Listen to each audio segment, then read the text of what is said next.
Fuck! I forgot to hit record. Anyway, can I get hello, this is Indiepocalypse. This is Indiepocalypse Radio. When I talk about getting back into the groove, I mean, for twice in a week, I forgot to hit record. Anyhow, can I get... But we continue your intro, please. Hello. Hi. Hi. Niels, do you want to start again? Yes. Sure. Hi, I'm Niels. I'm the 3D artist for our game Children of Saturn, and I did all the characters, lots of level and environmental design, and most of the assets you can see in the game. Not all of them, because that's impossible to do for one person only, but I tried my best. Perfect. Yep, that's me. Yes. Yeah, and I'm Bowie. I'm the programmer, writer, and game designer for Children of Saturn. Perfect. Generally, Yeah, no, that is... Sorry for the redo. I say I'm back used to doing things, and then I keep forgetting to start to record this thing, which is, I guess, part of the point of it. But I guess not really. I guess it can be fine to not record it, but you know, that's I guess the nature of content creation. You know, you need to have some record of said content. But that all aside. If people are unfamiliar, how would you describe to them Children of Saturn? it's basically a coming-of-age story about teenagers growing up under climate change. So very topical, very contemporary setting, actually. And the twist is kind of that it's, on the one hand, it's this found footage style narrative, and then on the other hand we are using real video recordings every now and then to show like actual real climate crisis related events, so like forest fires, floodings, and these like orange sky days when the smog from the forest fires was turning the sky orange in the US and some other places, so stuff like that, and we're trying to interweave that into narrative of these teenagers. And it's like it's a good marriage of, like, it feels, you know, this kind of way of sort of like a forward thinking design where the mechanics of it, so to speak, like it's a game that makes you think a lot about how mechanics do a bad, like how you described it is actually perfect instead of describing what you do in the game, you know, because it is increasingly in this kind of like space of describing the do of games doesn't really describe what they are. I think we've always been like more like experience first and then gameplay second, right? Or like narrative first and gameplay second, and but I think that's leads to like the gameplay very, you know, weaving very purposely into what the narrative of the game is, you know. Yeah. And like nothing is too complicated to the point where you can very easily like change, you know, scene to scene, because at least within the demo, it's a lot of like, I imagine this is similar to what the broader structure of the game is, of like, it's a lot of, you know, vignettes or exactly smaller stories and smaller segments that all play like to some degree like a little bit differently here and there, or like the language of what you do in any of them is different. Yeah, it's all like slices of life, and as in reality, different slices of life play differently. Yeah, so yeah. There's not one gameplay loop that would make sense for everything. Yeah, and yeah. I think one idea that we then came up also during the writing was that we wanted all of the characters to have their own little gameplay mechanic, where in the game, actually, their gameplay mechanics is kind of a stand-in for what they are passionate about. So Right. one of them is like the sprayer, one of them is really into skating, one of them is a musician, so you can play on the guitar and stuff like this.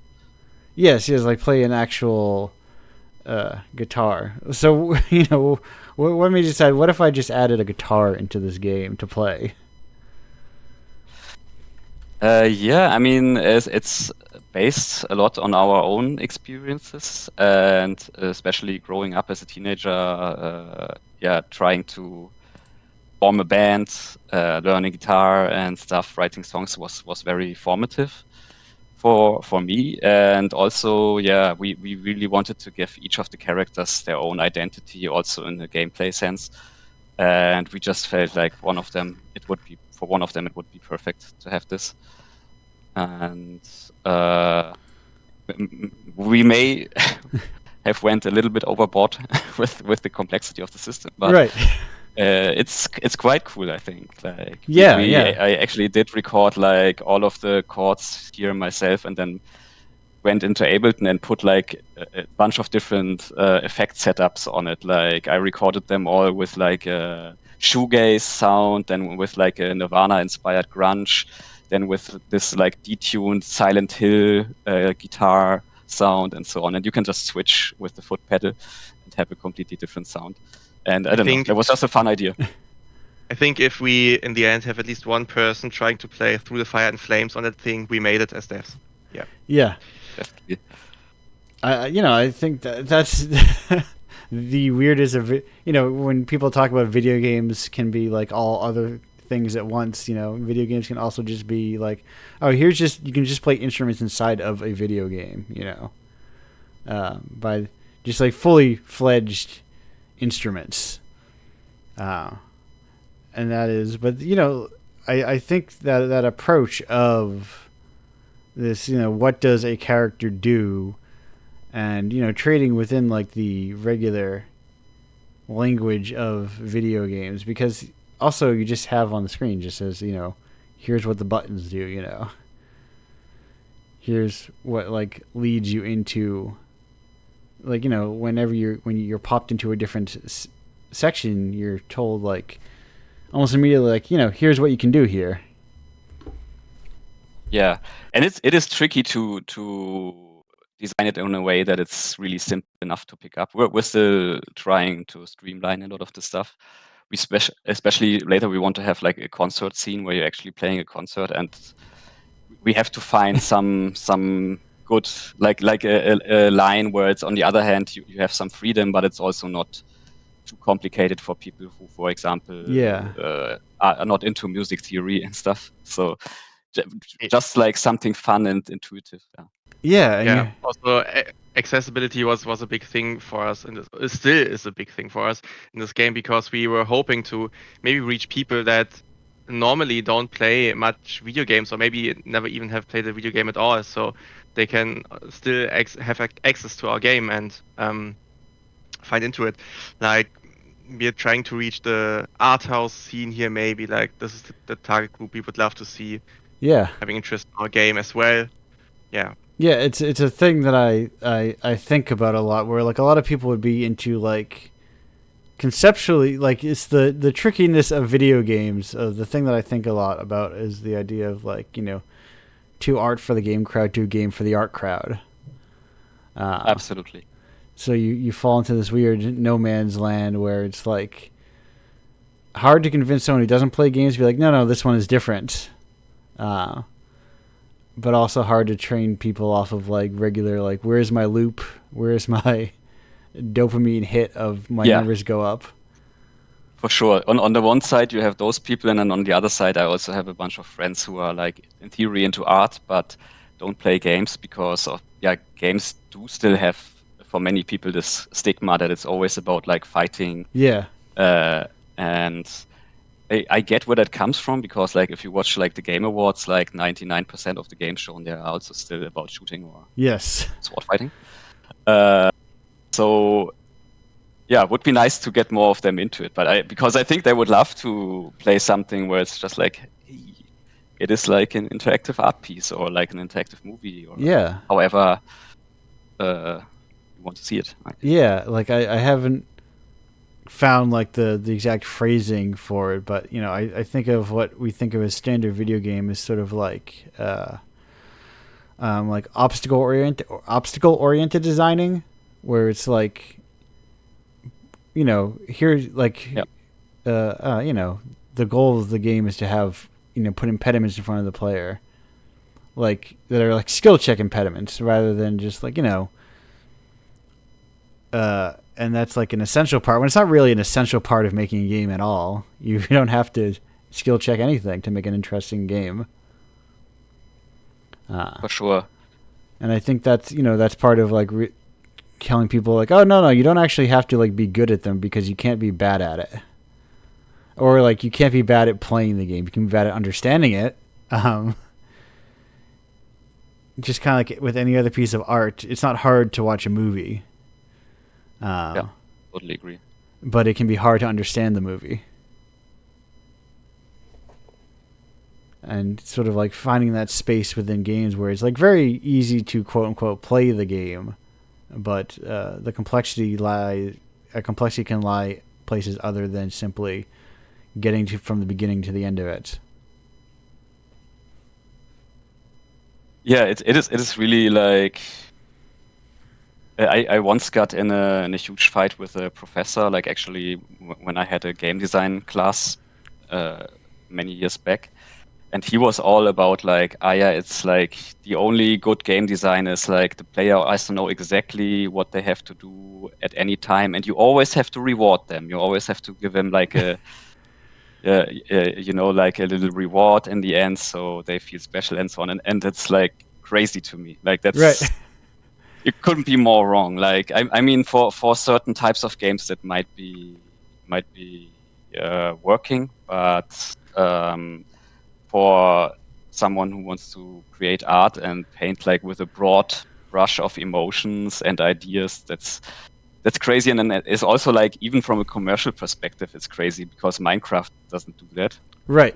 And it's the most successful financially successful game, or one of the most Right. successful games ever. It's these rules exist within the video games until there's a breakout success that doesn't follow them, and they go, actually, no, they did it right. And you know, it's people like I bristle the most at like hand holding playerness because I feel like people want to explore things, you know. Yeah. They want to like understand things and they want to like parse out like the rules, and friction is enjoyable. If you're making if people are like engaging with it up front of like, yeah, this is something I want to think about and want to like engage with seriously, rather than this is like junk food that I'm putting on real quick while I watch a video on my second monitor and listen to a podcast in my right speaker, you know. Yeah. While I sort of mindlessly scroll around doing whatever guy gets me a lot of points. Yeah, and that's why it's also so fun to see like how successful Bennett Foddy is with all his games, which are basically like frustration machines. Yes. And most of them also not very rewarding, at least while you're playing. He's constantly dunking on you as well, at least in like the latest one. Yeah, right. And Baby steps. But yeah, right. There are all these perfect examples of, oh, well, people enjoy those things, actually. Yeah. It's interesting, and that's it. Like, it's an interesting emotion to explore. It feels just it's the problem of games don't have like an art house scene, you know, or like a healthy indie art scene to fall back on, like culturally. Yeah. So like there's a lot of games that are very cool and artsy, especially on itch, right? But, I know what you mean. It's not really organized and not really fun. They've existed forever, you know. But there's no like you know, film bro equivalent of like a game bro who's just like into, you know, like what is an entry pack for like getting into indie art games, you know? And how do I, a regular dude, just find that list, you know? Yeah. I think most of the time it happens that people stumble over a game that had like success, like recently mouthwashing or something, Yeah. and realize, hey, I like that. Can I have more of that? And this Right. is how people get into it. But yeah, And part of that feels like how do you then preserve that and remind people of that and keep that like in their brain for longer than like the 1 year mouthwashing is big, you know? exactly. Having played your demo reminds me of, what I think of should be like a kind of like classic gaming canon of like Lisa, Yeah. but like that kind of stuff, it hits wide with an audience that feels separate from like if you're clued into like game industry stuff or like game critic stuff or even game event stuff. Like, especially, like, the RPG Maker crowd feels, like, different than that, It feels, like, almost divorced. It's such an amazing game, and it's, like, no way that a lot of my friends would ever find this. Right. Like, so I totally get what you mean. And it's even if you're looking, like, for, like, top 10, like, indie games you never heard of, it's always still, like, here the same top 10 list with, like, Celeste, Hollow Knight, and stuff, which Right. are good games, right? But it's just scratching the surface. Well, what happens if I type in, even get some more specific and type in top 10 indie RPGs? What will I get? And like, will it even be on there? But like, it's the interesting thing of like, but also I did good, and the first one did have it, so there is these. But this is also like nice. This is a really weird list, honestly. Like it has like rare recognizer of like Yume Nikki and Off in the same list, Awesome. Because those also feel like very, very divorced from like game culture, or like game industry culture, which is like this hard to define sort of thing, but like it when you see it, kind of thing. Yeah. I mean, I guess what you're doing is kind of an attempt at that, right? Right. Yes. I mean, yes. Out of self-loathing, I don't usually like to say it, but true. And I'm like, I wish there were other people who are also doing it. That's the thing. You can't do it all. Yep. Like with one person, can't just like carry this thing. I mean, if I had like millions of dollars, I could.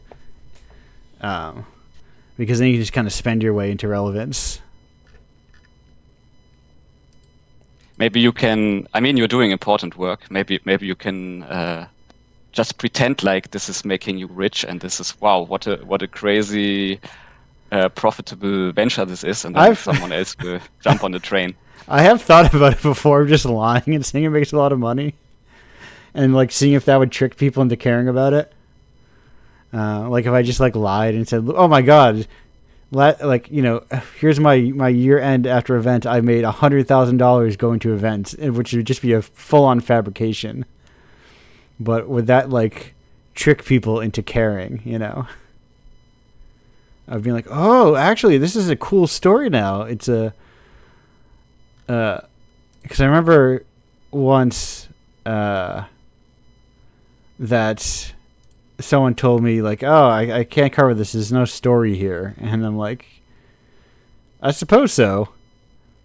I really realized that the next story is either when it becomes ultra successful or it ends. Which is like the trickiness of like as people who have been making an indie game for some time, this is a thing that you must think about. Like, how do you if I were to spend whatever, if I was High Guard, for instance, I always forget the name of that game because it existed for 3 months and I didn't know about it until it ended. Something like that can get its way onto a million websites and videos simply because it spent a lot of money, and ergo must be very important because it spent money to be on like the Game Awards. But existing in the indie space, I imagine like the difficulty is like you have to find what your story is. I'm sure of like you just like existence alone, like sometimes even I imagine if the feeling of like the game alone is not like enough, like to warrant that kind of attention. You also have to have a story, quote unquote, on top of it, you know. Yeah, for sure. I mean, yeah, I'm actually surprised. I was surprised when you told me that about Indiepocalypse, because like I think it was one of the first big things I saw when I first came across itch.io, and I thought like, okay, wow, this is the big leagues. Oh, Yeah. Oh, that was. It is always very weird when people like know about it, and it's a very strange feeling, and I don't know what to do with it a lot of the time. Because it's the. I stumbled upon this new idea when I went to Narrowscope, and someone apologized for not knowing me when I was introduced to someone, and it was the idea of what's it called? I am the most widely known person in indie games of no importance, or something to that effect. And because it is the weird thing within like the indie space that I'm sure like, you know, especially working within the art space, you know, you can go to, I imagine the response is something like, you know, because we had met at a maze. Yeah. What is the feeling of a response, like going to an event like a maze versus just, I don't know, the internet, you know? It was crazy, especially for me since I'm relatively new to the whole scene and started making games just recently. Before Children of Saturn, I took part of one game jam before, and then I met Bowie on the Haunted PS1 Discord channel. And I would never have expected all the places the game would take me and us together, and it's super cool. And being nominated by the DMAs for an award was like super unreal. Being Right. there, feeling like the biggest imposter ever, just trying to blend in with all these cool people and devs, and I was really overwhelmed. Because on the internet, it's numbers, and sometimes people comment on like your Steam page or something, but it happens rarely. But there you can see all the people in person, and people tell you your game is really cool, I loved it, or like this year was the second Amaze we went there with the game, and people who we didn't know from last year came to us and said, "Hey, I played your game online and just want to say hi." And it was like, "Huh? What?" But I made this. Like, cool. Yeah, this is how I would describe it. Yeah. Right, because like, you know, it is a thing that I imagine you grapple with, that I grapple with, of, you know, numbers on the internet are just like numbers, and I find it hard to ascribe meaning to numbers, you know. Yeah, definitely. Right, because you don't know. Someone leaving like a heart on a post that you make on the internet can mean that they really love it, or they just saw it, they go, "I like that, look kind of neat," or they even maybe like accidentally tapped it while they were scrolling. They couldn't even not even know they did it.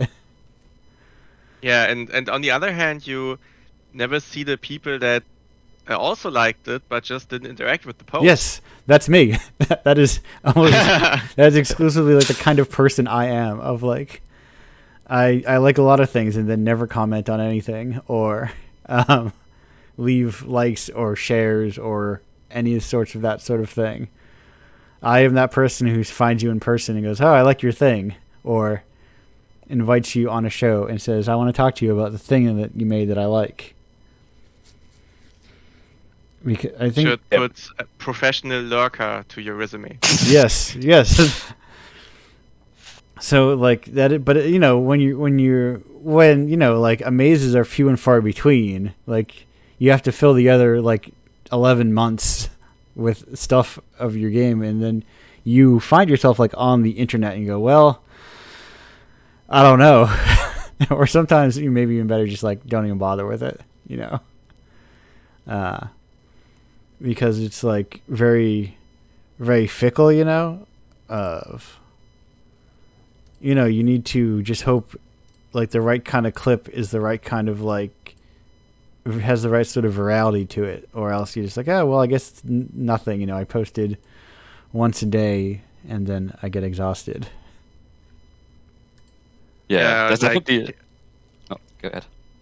yeah, caring for socials is like a really hard part for both of us because normally we both don't share much on our private accounts as well, and doing all that is kind of overwhelming from time to time. Right, because do you make the effort of then making like a separate, I don't know, like brand account where you can give yourself this degree of I don't know, separation, or do you just acknowledge like then you have to build that thing up from nothing? And Yeah, we did that on one page, but also strictly decided against posting on X. yeah, So we are left with Blue Sky, which is a really cool platform, but sometimes it feels like screaming into a void. yes, I would say it's very voidish. You know, I have just anecdotally, I often do just as good, if not better, when I do a new release, posting once on Instagram and leaving it alone rather than posting it on Blue Sky and then constantly re-upping it and reminding people about it. Yeah. But yeah, for example, on Instagram, I still haven't figured out if we should split like the game account and our own accounts, because I feel like the same people follow me now on both, and everybody's a little bit unsure. Yeah. And I'm also unsure what I should now share on my personal account. Yes, right. That's I have the good fortune of I never shared anything personally anyway, so I did not have to worry about my personal. You have your solution is you have one account. My solution is I have one account and be immensely private, so I don't actually have any quote unquote personal accounts. So it's not like you're gonna get like, here's one Indiepocalypse release and then here's 12 photos of me in between doing stuff. Yeah. Because I'm just not going to post photos of those things unless it's all related to that. I just don't like to document my life online. I find no need for it. So that works for me. I tried it for a time, but then I realized I don't need the gratification of random people online. Right. And decided it's not worth it. Yeah, there's like the one weird hack, if you can pull it off, is having friends that are offline, you know? They can just hang out with. Yeah. Yeah. But how is my mom supposed to know what I'm up to? Oh, I'm not posting. It can call you and ask. Oh yeah, true. But she's always asking for pictures. I know. That's like I never fell into that trap. The thing is, if you fall into the trap, you're stuck in the trap forever. You'd have to Yeah, damn it. You just make a private feed, one just for you, please. Mm-hmm. Yeah, it is the. Well, it's the modern problem that I'm sure you run into, where it's like the artist must be everything. You know, if you're doing things solo, you like don't have the luxury. You have to I have to be the developer and all the thing, and also the marketer and the PR and the social, the community. I would say community management. I don't think every individual game needs a community, honestly, nor a community manager. People should stop doing that. But especially, I feel like in indie games, it's more important than ever to have as weird as it seems, to have your fan base that's connected to you as a person. Because if we were just to use a Children of Saturn account and then the game is done, and then we lose all our followers, or what? It's that's not that it won't work like that. So most other indie devs I'm talking to, they can only make it happen by having a certain fan base attached to their name, who like your stuff, and it's a thing that I grapple with. If I was a more regular poster and a personality, would the project do better? I think there's that fear in the back of your brain, I'm like, oh well, I just need to post a lot more so that people pay more attention to me, so that when the game comes out, when you know a demo, when I need people, I now have those 10,000 people from just me posting all the time. On the other hand, I think like some people who are fans of yours also enjoy the fact that you're not spamming. I think so. I think Probably, yeah. I that is the role I choose to think most about. Of like, if you want me to be like catty about shit, just find me like in person or on this show, especially in the breaks. Then I will happily talk shit about things. But the modern social media does not allow for like actual conversations. It allows for people to like for a subject to come up, people to say their thing, and then forget about it.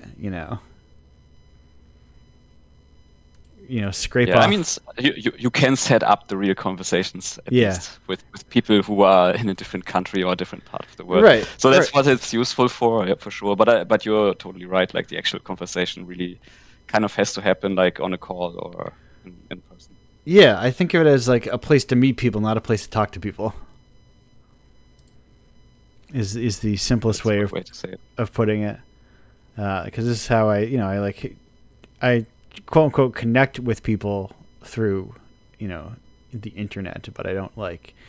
That's just a way for me to convince them to get onto the show so that I can spend an hour talking to them about things like video games, or like as we're approaching the ending of the segment, the two stock Indiepocalypse questions that have been submitted for a while and then stopped getting submitted, but I asked them anyway because I enjoy them.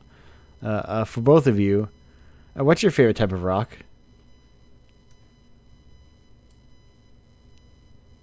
Okay. Good question. Bowie, answer first if you have one. I need to think about it. Yeah, I would say shoegaze and alternative. Okay. Yeah, probably the same. But I also have a very soft spot for folk rock, because this is what I grew up with. Like, first bands I was interested in were folk rock bands.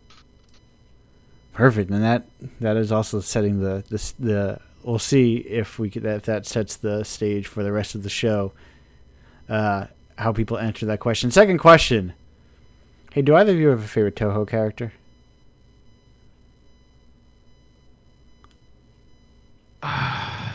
I'm not really familiar with the franchise, to be honest. Perfect. Perfectly allowed. Perfectly permitted.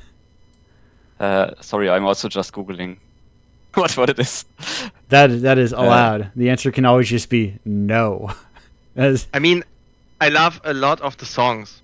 Does that count? Is that okay? that is allowed. That is, yes. Because that's the interesting thing about it. Sometimes people's experience with it is like, oh, I just know the music. Or like, oh, I like this music. I didn't realize this music was that's what Toho was. There are games attached to that? Yeah, I'm really into rhythm games, so you cannot get past Toho music, right? Yes. Yes, a piece of advice I have for people: if you want to get into rhythm games, learn Toho songs because they are publisher agnostic. So no matter whether Namco made it or like Sega made it, they will probably have a Toho song on it.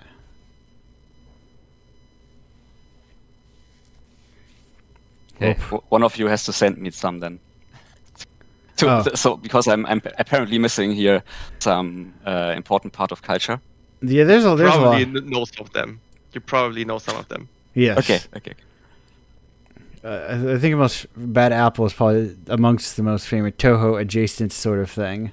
Yeah, that and probably Night of the Nights. I think. Yeah. So if you know either of those, you're kind of maybe. But then it's easy enough to get into. And speaking of things to get into, we're going to get into this break. So, Bowie, Nils, thanks for joining me here today. Thanks for having us. Thanks for having us. It was awesome. Yeah, we will be back in like 2 minutes and 24 seconds on the other side of a break. Goodbye until then.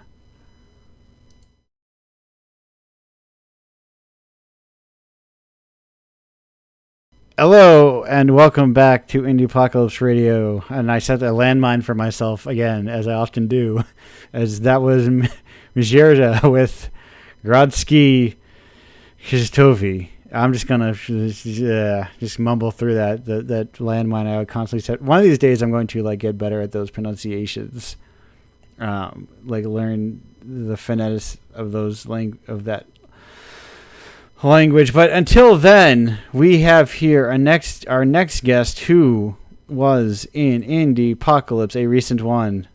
I'm gonna I have to catch myself because I'm saying recent. It could be like 5 months ago.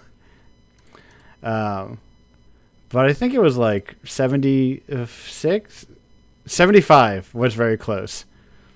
Issue of 75 of Indiepocalypse was Direct Dictionary. Is Landon? Landon, how are you doing today? Hi, I'm doing good. Can you hear me? I can hear you. Yes. Okay, good. I'm weirdly like very good at knowing like old ones. Like it's a weird thing. Like I used to know them all, and then like as time goes on, I'm actually worse at knowing what games are in those recent ones somehow. I think it was 76. It was 75. I did record. Oh, it. okay. Okay, good. I was stalling while I went to go find my Google form that has it on there. Oh, okay. Okay, good. But my question form, because I put all that so that I will have that for later. Very handy to know. But I think at this point, because there's so many of them, I need like the time for them to be around to like kind of dig their way into my brain. But speaking of things, Speaking of things digging their way into my brain, or how did Indiepocalypse dig its way into your brain? Which is to say, hey, how did you hear about Indiepocalypse? So I had just seen the collections around ish.io for years now, actually, and I didn't. It just recently dawned on me. I could submit my game to Indiepocalypse because after I completed Dirk the Dictionary in January, I looked at the game jams that were currently, open. Yeah. I had just missed one that I wanted to submit it to, and I was like, oh, I gotta go make up for it somehow. I saw that Indiepocalypse was open. They had submissions for the newest issue, so I just submitted it, and I was so excited when it was accepted. I thought it was very, very cool. Yes, I mean, the feelings that it was very, very cool go both ways. Indiepocalypse is, on its surface, it is a anthology of alternative games. Underneath the surface, it's my own weird reverse subscription service where people just send me stuff every month that I like. Awesome. And so speaking of these things that I like, if people are unfamiliar with Dirk the Dictionary, how would you describe it to them? So it's a cute 20-minute visual novel where you click on super embarrassing typos to advance the story, and the story involves these two gay anthro guys falling in love. Dirk the Dictionary himself is the mascot of this word processing software. He's like a big grammar tutor. Yeah. You click on... He uses his magic word powers to correct your grammar right before your eyes. But his problem is, like with Microsoft Word, if something is spelled correctly, he thinks it's correct. Yeah. So that becomes a bit of a problem when the typos get super embarrassing. And his friend / not so secret admirer, Jack, who's like a donkey, who's like an undo type of character, he does the undo function of the software. He's like trying to, they're trying to work through the issue together, trying to fix some typos in the ad that they were given to edit. So I kind of took my love of grammar. I used to be the kid who would go and just read the dictionary for fun. Yeah. And I was great at Scrabble growing up too. I took all that stuff and just combined it with a bunch of stuff I was already interested in, like I had some characters actually from a previous project called Smart Attack, and I just really wanted to make something very obviously gay, just very just silly and cartoony and fun, but Yeah. it's just something different than I had made before in the past. Um, I think that it's not really writing gay romance was something that was super exciting to me, but it wasn't something I had really like let myself do like a few years ago. And then, by the time I was really um comfortable with that within myself, I was in college and I was really busy with stuff. Yeah. And so then after college it was a lot of stuff going on. And then I just had the time and I had a month into it was the perfect opportunity with the itch.io Sealed with a Kiss game jam run by this big Discord server called Dev Talk, recommended for visual novel developers. Um, it's yeah, they had this game jam where one of the rules is that you just had to have a kiss somewhere in the story. Yeah. And so I was just like, yeah, it was a great opportunity. I really enjoyed making it. It was tiring. It was a lot of work, but I enjoyed it. I feel like it coalesced into something that I was very proud of, and it's something that I'd been working with a lot of prototypes and other projects, kind of trying to frantically get something off the ground for the past several months. But Dirk the Dictionary is that one thing that like when I was done with it, I was like, yes, I just had to like bask in the fact that I made this. Yeah, like game jams are very good for like giving you that excuse that you like, finally need of like I just need to like finish something, Yeah. And also, like you said, you're like, I am. You're kicking around this idea of like, oh, what if I did like a more like not straight down the middle, but like, what if I just made a gay romance game? It's like, well, what's the game gonna be? Where am I gonna put it? What am I gonna do with it? And they're like, oh, a game jam can also like not just motivate you to make like a project, but give you like the framing you need for like a specific project that you may not have had like the framing you needed for it. Exactly. And it's like it can, and and also it also kind of gives you that sort of like baked in like I don't want to say audience, but like community or like Yeah. of like, oh, I know that other people are like, at least going to at least look at the title of my game. Who knows? Yeah. I really appreciated having people take a look and leave reviews because the feedback I got was really positive. I got at least one person who was like, "I love this so much," which just that warmed my heart so much. Yeah. It was another developer too, so that was great. And yeah, I think that just having that, even though it wasn't like a huge, massive amount of attention, I think just like being able to show it to people, show it to friends and family too, like that was rewarding. Getting to, just have something out that's like, it's done and it expresses a piece of myself that I hadn't really done in my work prior to that, just being so busy with like college and whatnot. Yeah, and it's so easy. A thing that I think about constantly on the show and around this project in general is very easy to always like move your goalposts of like more people need to see something. Or like, oh yeah, well a few people liked it, but look, 70 people like that thing, and then if 70 people like a game, well it's like, well 500 people like that game. Why didn't 500 people like my? And you can always there's always someone ahead of you, and that person ahead of you who you're envious of, there's someone who's ahead of them, that they're envious of. Yeah, that's very real. I it happened to me even after I released the game because after a while um I was debating with myself, okay, do I expand this into more of like a Steam type release Right. game, add more to it? And I actually have additional content that's already written that I could add to the game. It's just that I'm figuring out how to really how to best go about that. Because I think as far as the Steam uh, direction, I was struggling with like how to like market it, what exact angle should I have for it, what does it need in order to feel more complete for that kind of release, and it just started to get to be a lot of pressure, especially as I had other projects as well that I was excited by and I wanted to pursue as well. At this point, I'm kind of at a crossroads where I'm figuring out which of my ideas I want to pursue further and which ones I want to give my attention to.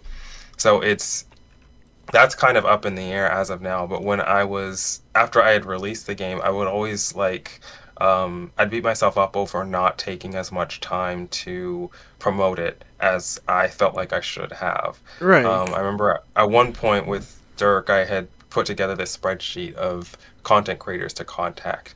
And I think I might have done it wrong. Like, I think it may have come off a little too salesy. Yeah. Just because I read some advice online and I don't know. Yeah, And I it don't. just- That's a mystery I have not cracked. I do not know how to handle like what to, because it all probably also like varies from person to person, and there are surely some people where it's like whatever you could have typed in would mean nothing because you will also have to give them money, you know. Like Yeah. so, like you never know what you could have done right or wrong, or if somebody just missed it entirely, or Yeah. I'm trying not to be hard on myself about that stuff Yeah. because I've been busy with a lot of other stuff over this year as well. Just I'm just very glad that I made the game and proud of I think the storytelling really and like the dialogue. That's probably the part I'm most proud of, just because I always want to make the type of stories that I would read, and you know it kind of just scratches an itch where it's like it's not boring, but it's also like it makes you feel good when you're reading it. Like, yeah. you know, Great. There's this like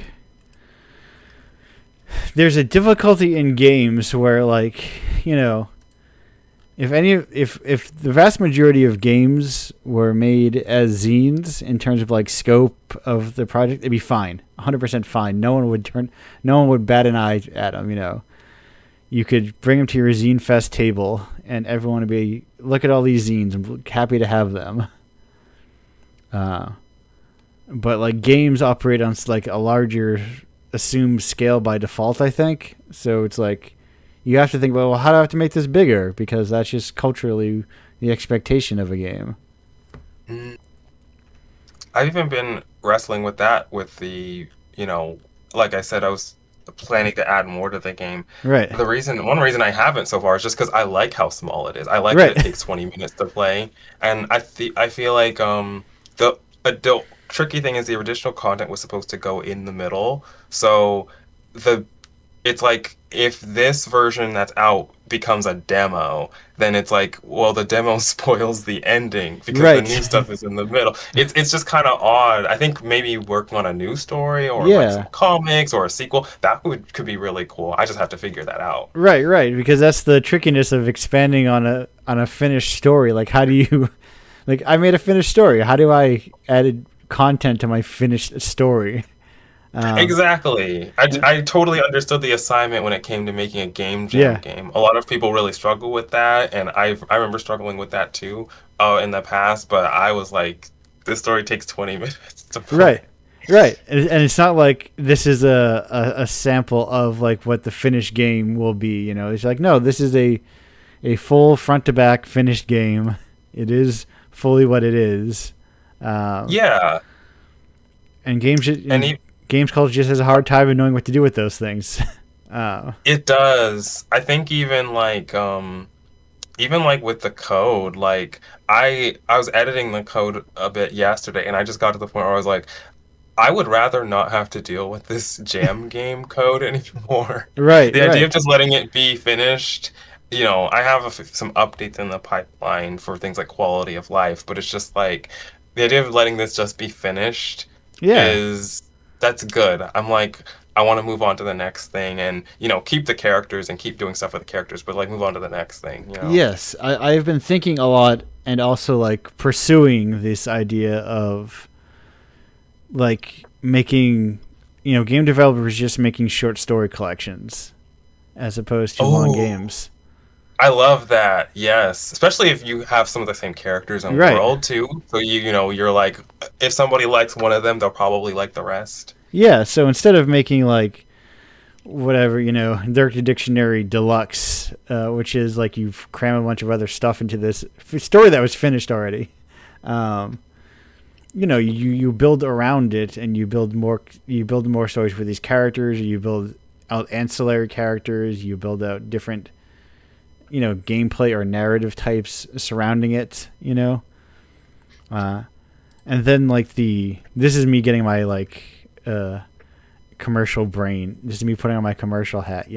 Of well, then the thing you sell is those 6 things put together rather than the one thing you spent forever working on.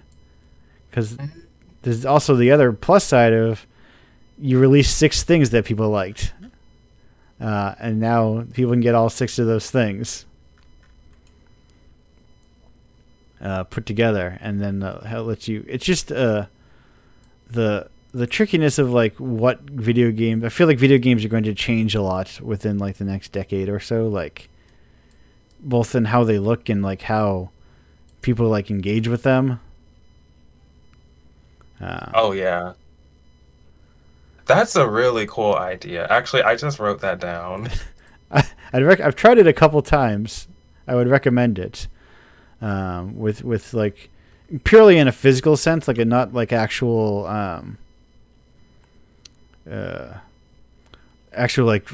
itch your Steam releases, but purely doing physical releases of developers of doing 5 or 6 of their games as a collection. Oh, okay. I was actually picturing a Steam page. No, you could do that as well too. Games. Yes. Yeah. If they are your games, I would recommend also trying a Steam style approach to it. Given that, okay, yeah. Given that it's purely stuff I was publishing physically for people. That was me more exploring that idea conceptually.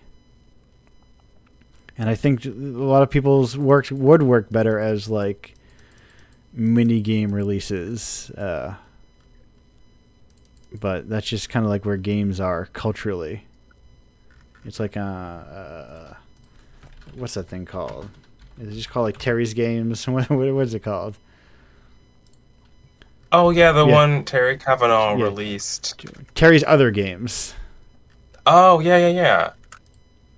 Right, similar conceptually to that. It's here is, that is, someone who has a higher profile so that people can see them and go, hey, this is a thing you can do. You can release a small collection of smaller games that a lot of them were probably freeware. You throw a bunch of weird mess in there with it as well. Yeah. And you make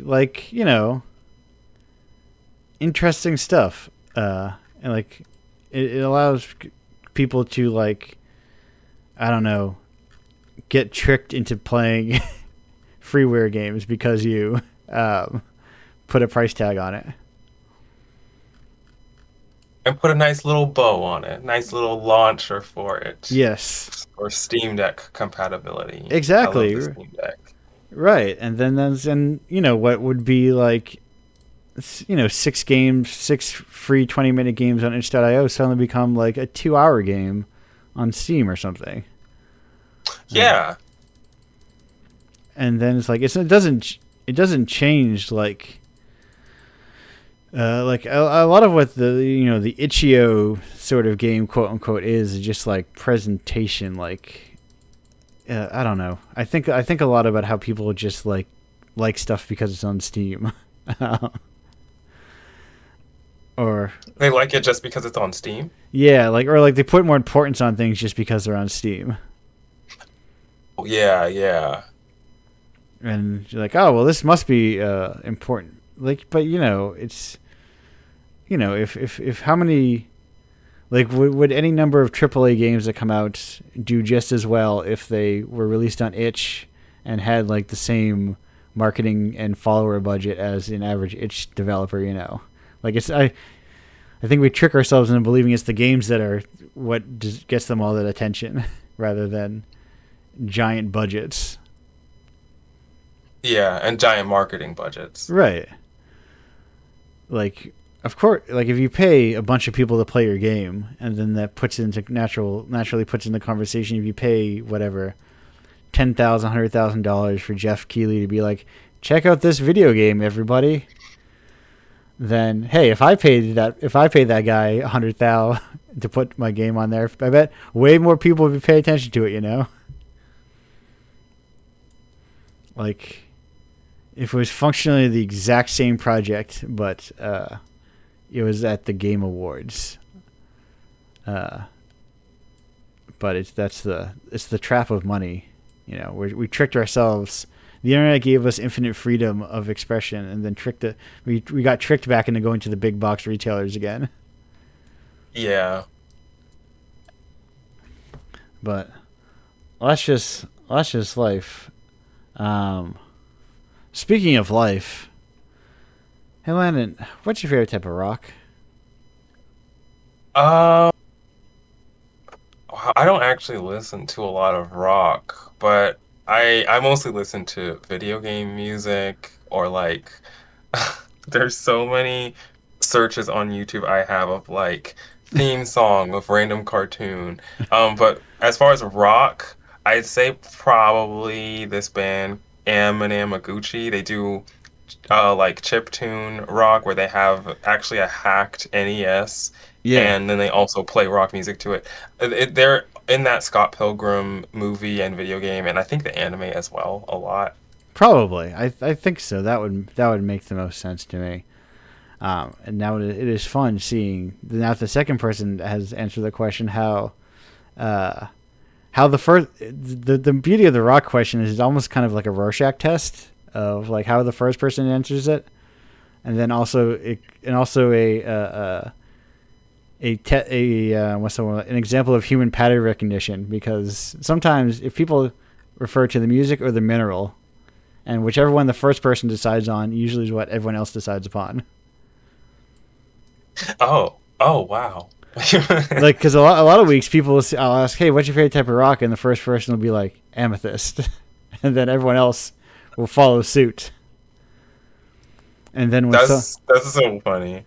and then when someone's like, what's your favorite, someone's like post rock, everyone else follows suit. It's a perfect little bit, which is why I love the question. And speaking of questions that I love, Toho, you know what that thing is, and do you have a favorite?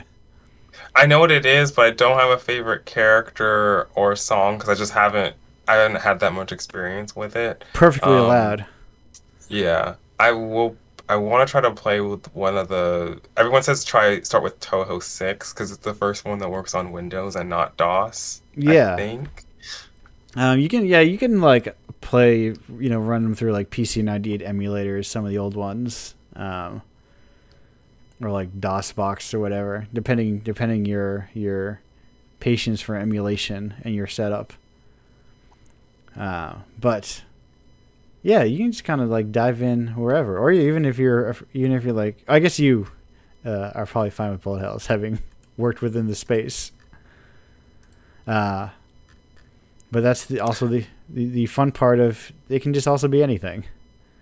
Yeah, I will say I don't know if I'm actually that good at bullet hell games. You can still enjoy it if you're not good at it.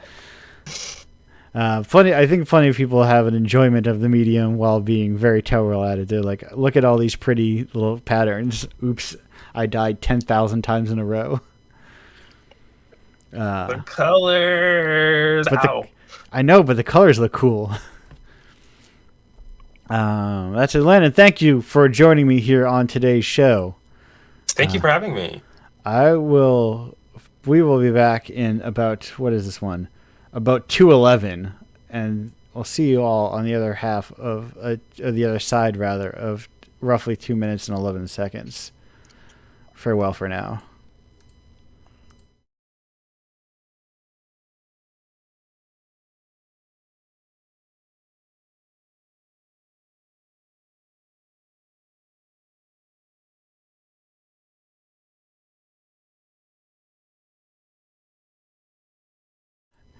Hello, welcome back to Indiepocalypse Radio. That was, of course, Alpha and Rat's Nest by the Mountain Goats. We are here with our final guest of the show, the person who got me into thinking of issue 76 of Indiepocalypse, because they were in issue 76 of Indiepocalypse with Happy Land and First Moves. It's Sam Brown. Sam, how are you doing today? I'm doing good. It's a beautiful Saturday where I am on the U.S. East Coast, and I'm here getting to yap about games. Probably my favorite thing to do. Yes. My friends are sick of hearing me talk to them about it, so I'm like, oh, perfect. Yes. more space to do it. Yes, I also do not have... See, I don't even talk to my friends. I mean, we talk about different games. I don't really crack into, like, the hardcore, like, indie shit, you know, of, like... Hey, let's really get into the weeds of independent games, because also it's a space that they're not really in. Sometimes it's hard for me to not like deconstruct in real time when we're playing a game. I'm like, oh, like I wonder how they're doing this, and like the shader effect on that specific like particle, or they're manipulating the mesh like that. I'm sitting there like analyzing it, and I'm like, but I know I would be so annoying if I start deconstructing it while we're playing it. So those are my inside thoughts, you know? Yeah. No, I also mostly just kind of like don't play games socially. When I'm realizing I don't play games socially, video games that is. I'm like, wait a minute, I don't ever do that. I'm mostly a in-person hang without video games. My life is really... I like a lot of stuff that aren't video games. Very handy in life. But speaking of video games... I think I know the answer to this question, but in case there's a different answer to this question that I didn't know. Hey, how did you find Indiepocalypse? Hey, so yeah, I found your booth at Boston Fig. Okay, and I did know the answer. Yeah, I thought it was the coolest thing ever. Yeah. I was presenting one of my other games there at the time, and I couldn't wander around as much because I was running my little indie booth. Yes, and one of my friends comes up with the cassette. I'm like, oh my god, that is so cool! Like, where is that? And I was like, you gotta watch. Like, I need to go get something. And I got the "I Hate You, Please Suffer" cassette there, and I've been playing a little bit. It's so fun, and that's really cool. So when I submitted something, and you're like, oh hey, like sure, 76 it is. I was like, oh, like I mentioned earlier, online or offline. But I'm like, oh, like this cool, other really cool person is like gonna have one of my games featured in one of the Indiepocalypse zine issues. I was so excited. A friend who did the art for First Moves, we were so excited, and even just being invited to be here and talk. So excited! It's awesome what you're doing for the space and so forth. Thank you. I will say I was wrong. Dirk the Dictionary is in 76. Somehow I screwed that up. I was like, wait a minute, you're like right next to... So, who did the art for which game?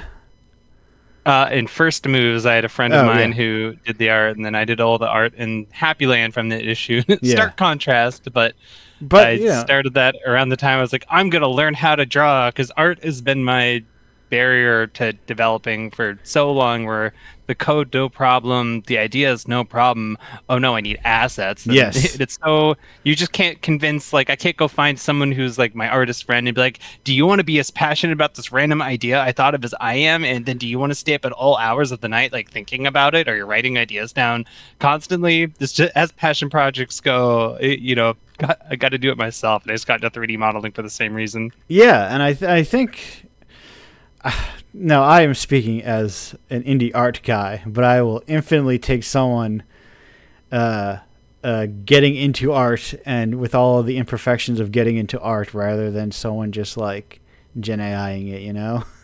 Mm-hmm. Because like, here's the thing, you still like, we're not going to stick on this forever, but it lacks intention, and anyone can see that lacks intention.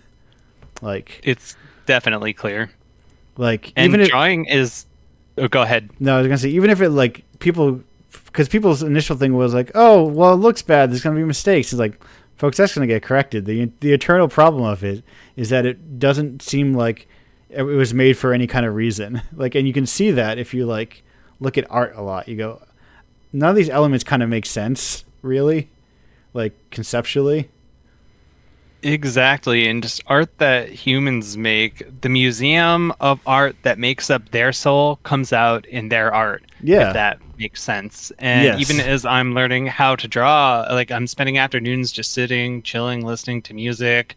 I'm learning how to draw, maybe looking up specific tutorials for like how to draw certain hands, etc. Yeah. And it's fun, and it's a great way to spend my afternoon. And the more I do it, the more I enjoy it. And a lot of people, I mean, me guilty of it too, is if I'm not good at something immediately, I'm like, oh man, like move on to the next thing. Yeah. Especially I have horrible ADHD, and it goes that way sometimes. But just sticking with stuff. It was the same way with modeling at first for now, but once I was finally able to remove the barrier of, okay, I can actually conceptualize my idea.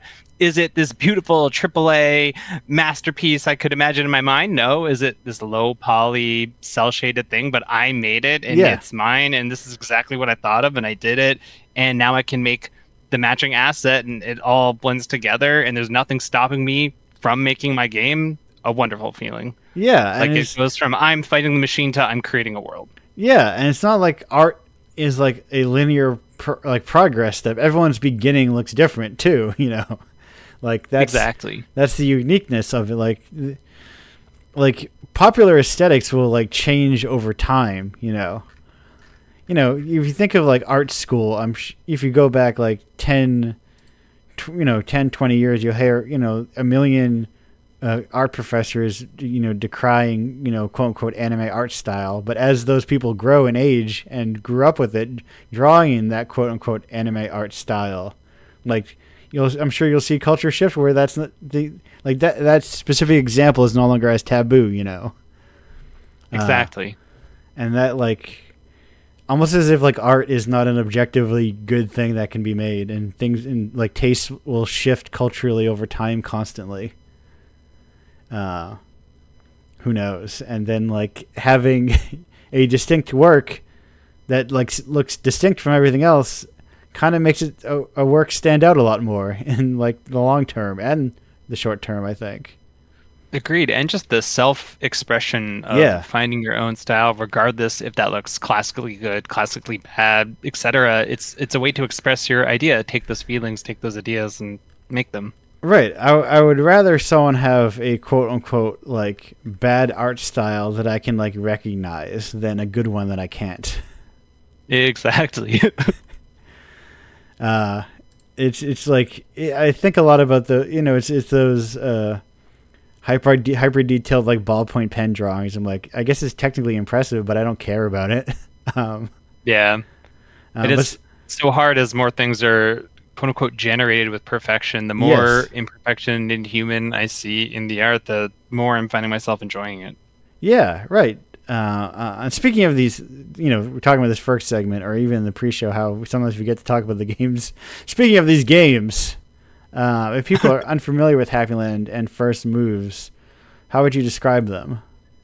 Yeah, so First Moves is an emotional game. I made it with a friend, and it was originally for a jam.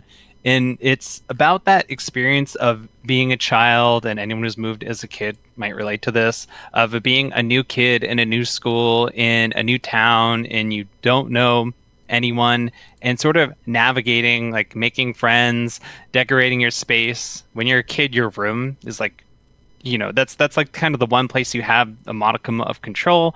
So the game centers around making friends at school, some dialogue options, a couple unique characters, and then going home at the end of the day and decorating your space. Yes, I will say the rare first situation where this stream has ever been rated by somebody. How do I? Hey, this is a fucking this is a talk show. We hang out and talk with indie devs and indie artists. That's it. Indiepocalypse is an alternative anthology of indie games. We're talking about indie games for, who knows, from anywhere from 20 to 2 hours more. Probably not 2 hours, but you know what I mean. Anyway, not to interrupt you, I was like, what am I supposed to? You're supposed to do that something when people join, so they have like some frame of reference for what you're doing. Welcome to the show. Yes, that is the frame of reference. We're talking about games ostensibly, and then sometimes we're not. Yes, and then Happy Land.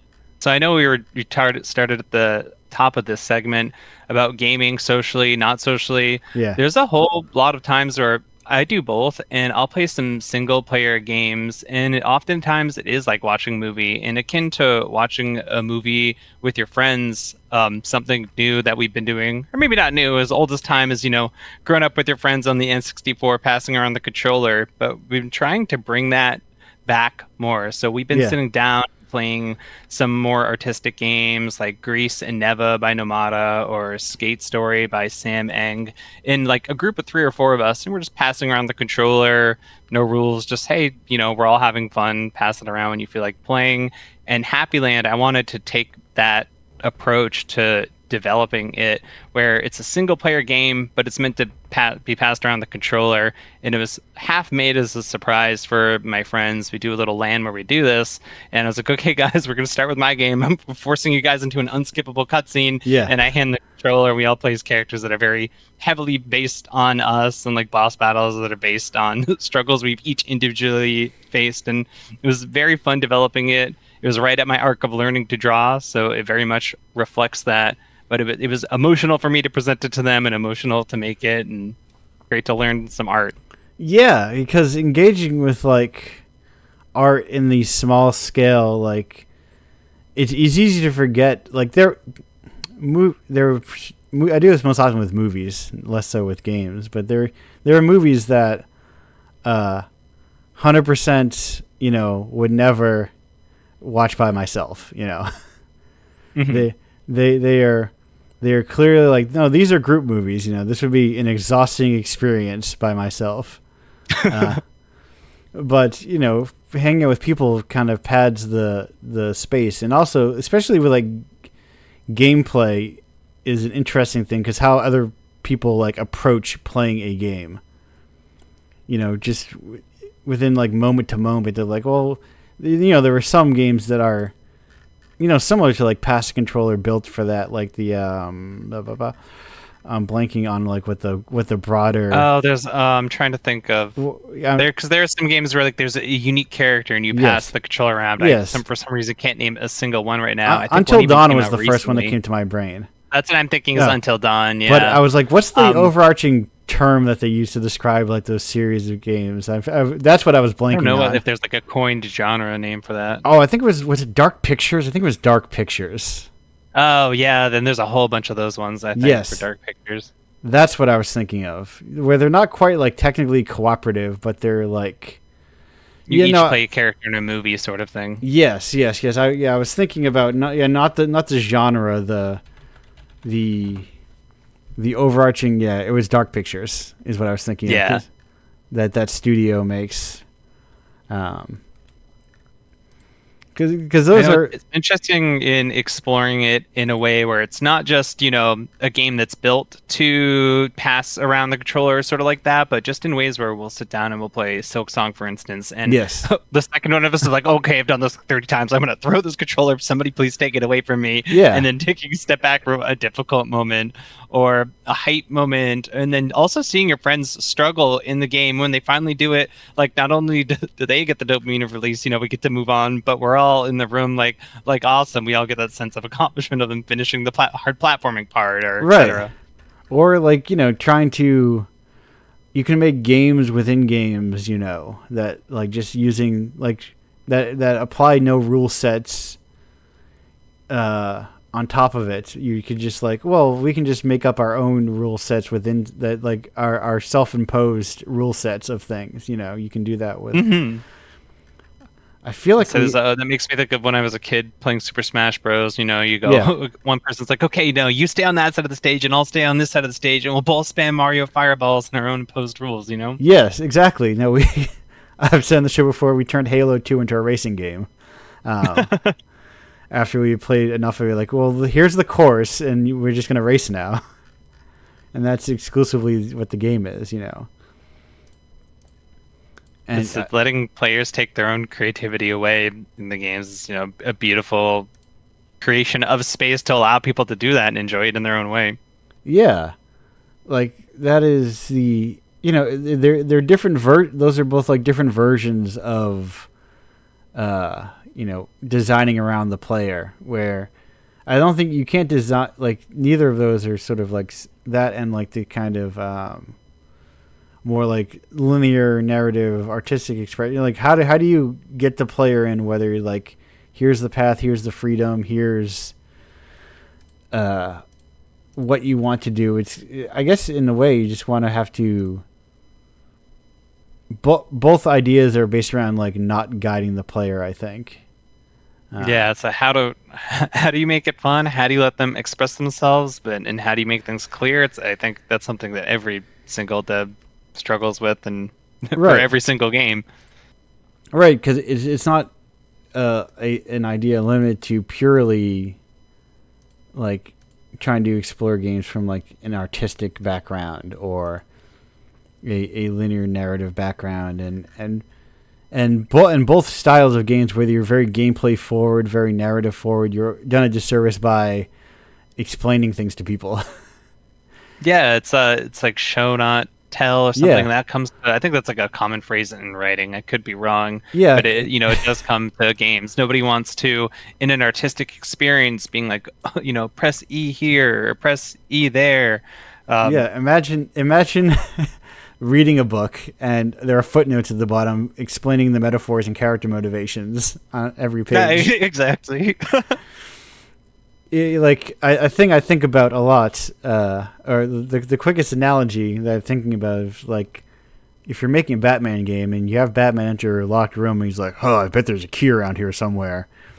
Well, I bet I see a key over there." Then why do you have the key? Like, yeah, exactly. So at that point, it just feels like arbitrary motion instead of letting the player the space. You're just telling them what to do every step. Yeah, if you don't want a player to encounter friction, why do you have friction? Mm-hmm. It's a great way to put it, though. So, like, and, people will have a harder time, but I think that's part of like, I don't know. I think we. A lot of people design for this theoretical person who is like, doing the dishes while watching TV, and like you just can if you don't make art for that person, it's not like they're gonna go away. It's like we trapped ourselves in this prisoner dilemma that like almost doesn't exist. Yeah, I'm so lucky that my biggest playtester is my 9-year-old daughter, and if I can hold her attention for long enough for her to sit through a segment, I'm like, okay, that's it. Right, and I think, who knows? But I feel like, having grown up kids also have a lot of patience for things. If you don't give them something else right away, or are not required, like, even still, I feel like the anecdote of people growing up playing just like terrible games because it was the games that they had, even if it's like an objectively bad game, I've sunk lots of hours into the game I had during my childhood. You're right there. Yeah, I think a lot about Bubsy 2. I don't think Bubsy 2 is a good video game, but I think a lot about it. I've played a lot of it. I think there are also some good ideas in it. There are some interesting ideas in that game. One interesting idea in that game. But you don't find interesting things if you're just sort of looking for a real like down the middle kind of on guard rails like experience, Yeah, you can't design for everybody, and the more you try to design for everybody, the more you limit yourself. Right, the more you design for like nobody. Yeah. I think the idea of a lot of broad art connects with a lot of people, but like very few people like it connects with deeply.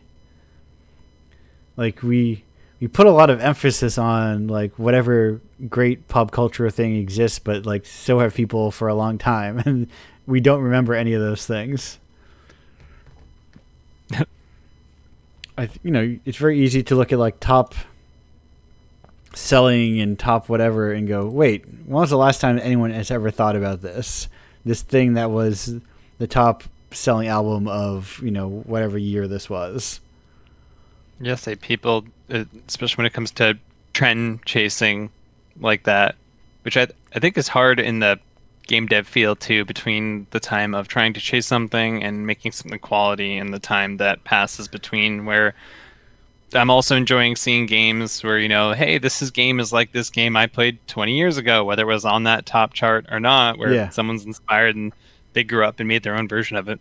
Right, and hopefully they made their own something inspired by it, not just not just a clone. Yes, which is something I feel like I see a lot.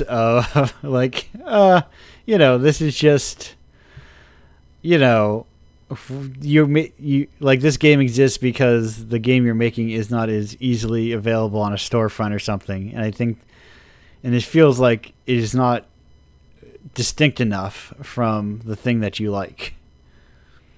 At the same time, I do think that remaking mechanics from games, whether they're small projects particularly, is a great way, as a dev to get your skill set up there and understand how those things are put together. That's one of my, it's like one of my favorite things to do is sit down and deconstruct and remake a mechanic as a little personal project or something like that. Yeah, it's like playing covers. Exactly, playing covers. That's a great way to put it. You just kind of like, you get the vibe, you're making the stuff you like. You kind of get what's going on. You kind of figure out the rhythms of it. Maybe you realize what you actually really enjoy about it. Yeah, and the more you play the instrument, the more you get to know the instrument and how to make it make the sounds you want. Yeah, right. And then you are just sort of like you're honing your skill as you go along. Anyway, exactly. Just inherently getting better at what you're doing. But I think the trap that games fall into is, I'll say it. I say it constantly in previous segments on this show all the time. There's no there's very little space in between financial success and $0 a lot of the time. Like the hobbyist, the working game developer space. Video games don't have basement shows, so to speak. Yeah, I'd say it's hard as a dev. Certainly, I think you're right. Like the goal between these, either you've made a whole bunch or you've made zero, and there's a very slim space in between where some people are making median salaries on game dev. A lot of us exist at the $0, and we made a handful of bucks. Like I've released a game on Steam. It's not a great game by any means, but a couple bucks off that, and I was like, "Phew, that's a success for me," and the sales immediately. Yeah, it's hard to. The reality is that game developers are artists, and very few artists do their own art full time. I say anyone who's like, "Oh, you can make games, you must make so much money," and I go, "No, it's the same thing as me making beats. Like, the odds of me making beats and making money are the exact same." Yes, it's just like the culture around it is very different, and there's more small scale stuff. There's more small scale events, I think, cropping up, or more small scale events that game devs can sneak their way into. But I agree. I think more events are popping up, just like where I found Indiepocalypse at Boston Festival of Indie Games. There, I know it's they've been around for a bit, but they're getting bigger and bigger. Yeah, and I just went this year to PigCon, which is Pig Squad over in Portland's been around for a long time, but now they just did their first convention this year. It's awesome. So there were other indie groups, ideally every little pocket has their local indie show, kind of like every little pocket's got its own zine fest here or there, its own concert venue, its own space to operate at a smaller scale.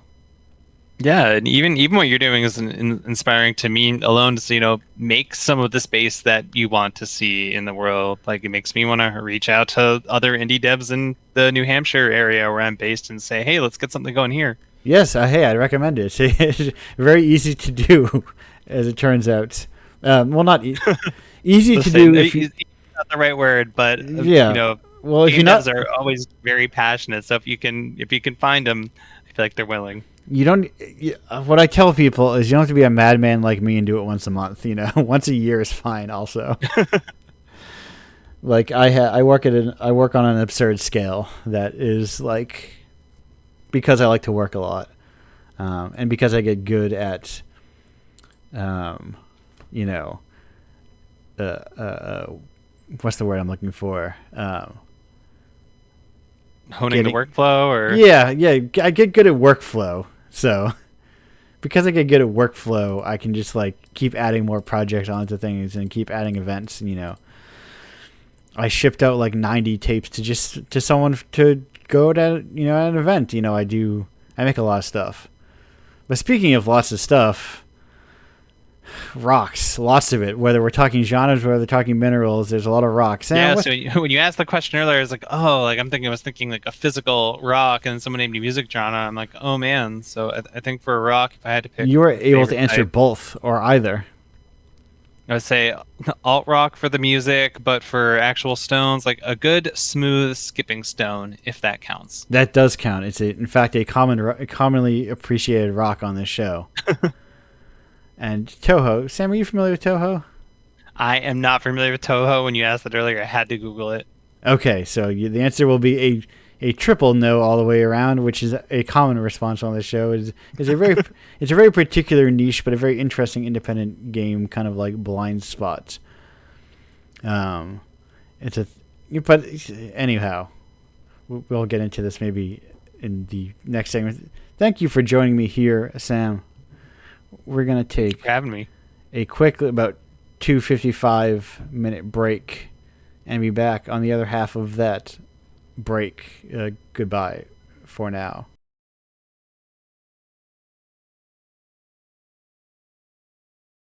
Welcome back. Hello and welcome back to Indiepocalypse Radio. That was Bomb the Music Industry with Tell My Boss I Hate You. We're back with the whole crew. Welcome back, entire crew. Hi. Hello. Hello. To finish off a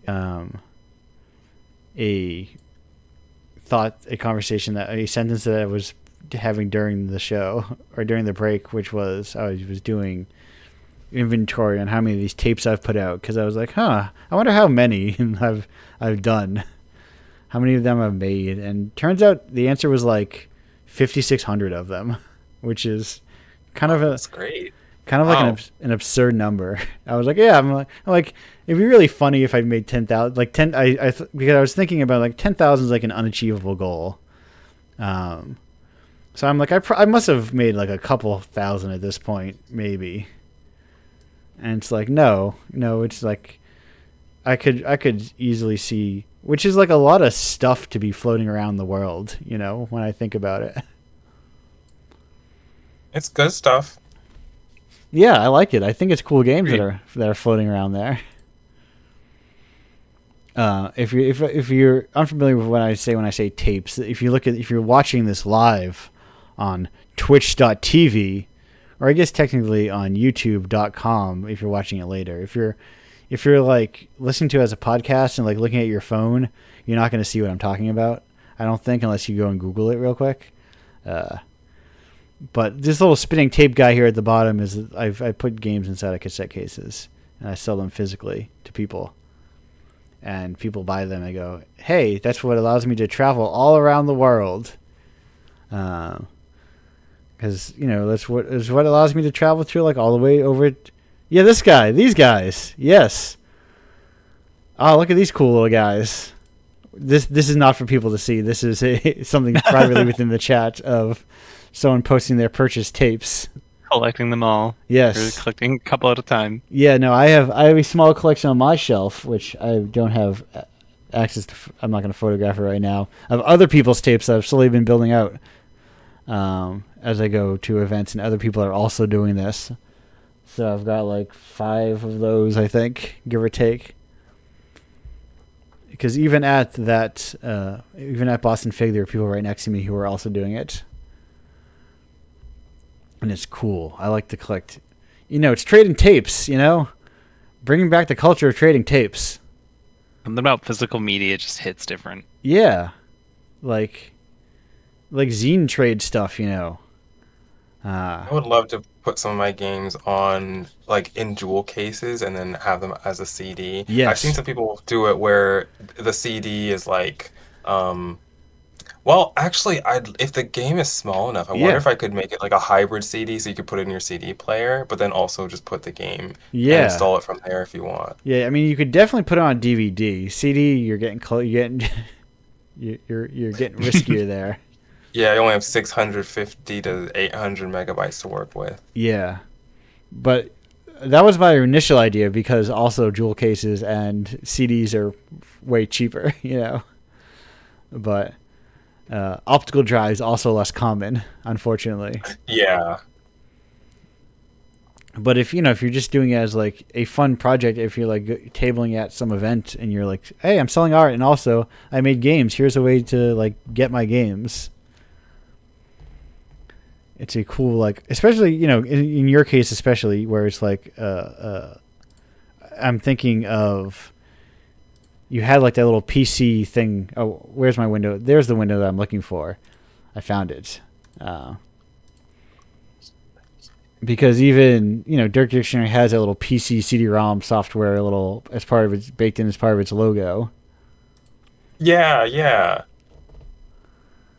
And it could probably, how big, it's 31 megabytes. That's not very big at all. Yeah, well, zipped, yeah. Yeah. So the installer, it would just have it zipped and then unzips it when it's on your hard drive. So then the rest of it could just be music. Double tapes, where people are just showing off tapes.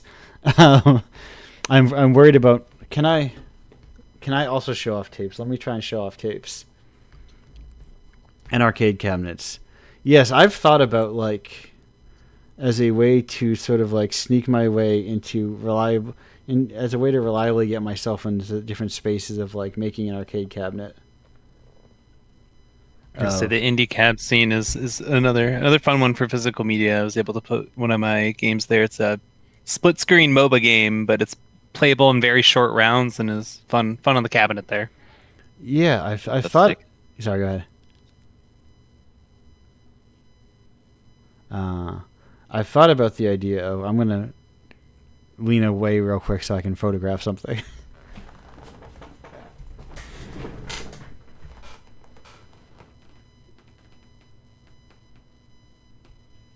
That looks really cool. Collections. Yes, hello, I'm back.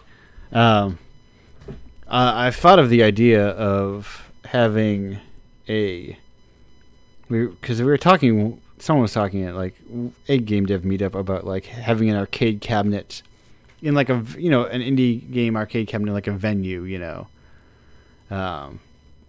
and I thought like, it's a plug for Wonderville in New York. It's a venue. It's a nice little arcade bar that's full of indie arcade cabinets that are all free to play.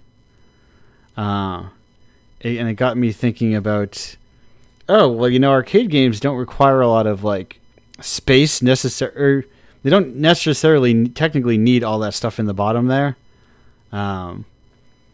So you could, my idea was, and this is not something I'm going to do anytime soon, but I'm going to keep saying it so to kind of put the idea in someone else's brain of like making a regular standard size arcade cabinet, but in the bottom you put a little vending machine and then includes the games on the arcade cabinet. That is so smart. That would be so cool to see. And then it's like, oh wow, I love these games. Hey, you want to buy one of them from the indie dev? Here, just use the vending machine right below. Kind of like, That's awesome. That's so my gears are turning. That's so cool. Like if you go to there was some at like what's it called, like Mass Mocha, but they're in a lot of places. They'll have like art vending machines where like they'll be full of like zines or stickers or things like that. Yes, also I put it within the chat, the collection of tapes that I've been collecting from other people. My own slowly building tape trading collection. Because I don't game dev stuff. It can be, very isolating. And also I think a lot about like scale, of, because there's not small scale events and because people aren't like selling stuff at events to, like, I'm jet setting all over the place because I make my money back. Oh, you can kind of see it down there too. I didn't realize you can kind of see if you look. This is for only people here within the Discord call. But if you look below, you can see the cover to issue number 28, I think that is. That's either 26 or 28. I forgot which one. Yes, 26. You can see the cover to issue number 26 down there because it's an actual physical thing. It's a sculpted canvas that someone made and then mailed to me when they were done after they made the cover. That's very cool. That said, but speaking of video games, what's up? What's going on with those things? I have been playing Deltarune Chapter 5. Okay. I'll get to that eventually. There's the weirdness of like, oh no, I had an idea for this. I had a thought for this, but I forgot what it was. It's left my brain. Oh no. Where was it? Anyway, it's gone now. I had a question. It's left my brain. Must not be that important. But that said, so important question. Those other two previous questions have come from other people. This is a question straight from me, straight from Andrew's brain. That a question I like to ask on this show on occasion is, so there's this guy. He runs around. He wears red. He's got some overalls. He's been around for a while. We all never heard of him. A lot of people kind of know what their deal is, but I'm kind of wondering for the panel. Hey, what's your relationship to Mario? I mean,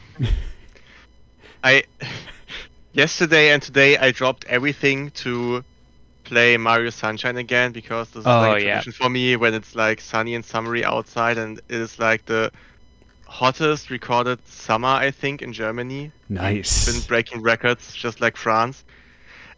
It is kind of nice, but it's also very, very hot. But yeah, I really love Sunshine. But also, I think Super Mario Land was the first game that I owned. I got it for Easter when I was like 3 years old, I think. I got my first Game Boy. It was the Green Pocket one for my second Christmas or something. I was like very early on. Yeah. So I have a deep running connection to games with Mario there, but lately I haven't been playing the newer entries. I still haven't played Odyssey or other Mario games these days, I must say. Yeah, and keeping up with sequels video game sequels are like a weirder thing than like any other like sequel in the world, because especially as we're often very bad at like tracking creative teams, like I will watch videos about like a series of games, and people will both acknowledge that the creative team has left like a series a long time ago, but also wonder why the series hasn't been revived and why it can't relive its former glory. And it feels like they're extremely close to realizing these two ideas and how deeply interconnected they are, but not quite. Like, video game franchise is still too buried, like too deep in their brain, to recognize. But as far as sorry. Yeah, no, go ahead. As far as me with Mario, I think, yeah, Mario has always been big in our household. I have always been a fan of Mario. I think, like, personally, I was more leaning toward the Super Smash Bros. Games and Mario Kart more so than the Mario platformers. I realized I hadn't actually played a whole lot of them. I played Mario 64 for DS, but then I got bored of it within the week, and then I traded it in to get some other game. I don't remember I didn't trade it in. I returned it to the store and got another one instead. Right. I don't remember what that other one was, but and I haven't played Mario Odyssey yet. So I'm way behind on the Mario games. I do like Mario Kart World. I started playing that with my siblings because I think for us, Mario's more like a franchise we play together. So yeah, leading on the multiplayer stuff. I rarely make fan art. I did make this little like it was supposed to be a comic, but it kind of ballooned into this animatic thing that's not even finished yet about Mario, or I guess about the Mario movie and Bowser. But I guess that's interesting. But yeah, I don't make a lot of fan art, so I guess it means something that I made some of Mario. Right. He's a weird little like cultural icon, but also like I don't know. He's a weird artifact. I'm fascinated by him occasionally. What's his deal? Like what's this guy's deal, man? What's he up to? I like the fact. Sorry. Yeah. No, you go ahead. I like the fact that just as an idea, he's just a Mario game's very bizarre. Like if it had been pitched to a boardroom and they, the type of boardroom that I guess we're used to, like in America, it's like they complain like, oh, kids don't want to play a game about some grown man. They don't want to play a game about mushrooms. They hate mushrooms. Mushrooms are gross. Make it a game about a spunky kid who has like a edgy turn of the 90s attitude, and he eats candy to go strong, and then it just because their heart wouldn't be in it, it'd be the most generic game ever, and nobody would remember it. What you were describing accidentally, Landon, is the Great Gianna Sisters. Oh, true. They are spunky, and they do eat candy to power up, right? Oh wow! I had heard of that, but I didn't know that. Oops. They're definitely spunky, and I do think that they eat candy to power up, if I remember right. So, you are on the right wavelength. Accidentally. I guess Sorry, didn't mean to interrupt.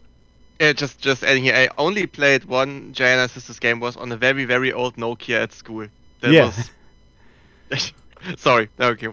No, it is like that is also like an entire like realm of like game making, like that especially where things are very US centric, that people I get fascinated by, like in the way we don't really like explore. And I guess this is in the broader sense of people are bad at exploring game history and game culture in general, but like exploring non-US, non-Japan game development, that like there's tons and tons and tons and tons of it that people don't get as fascinated by in the same way you might see in other mediums.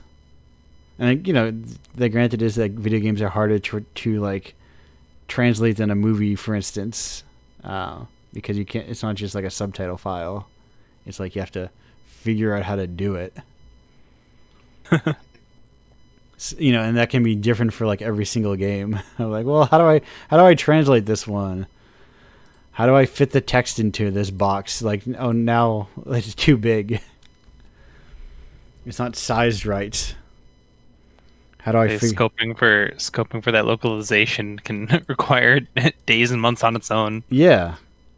And then trying to do it for like games that already existed. If I had a lot of money, it would just be translating and releasing games for like, I just want to be like a, when you hear about like, oh, this director really liked this movie, so they just paid a bunch of money to have it restored or whatever.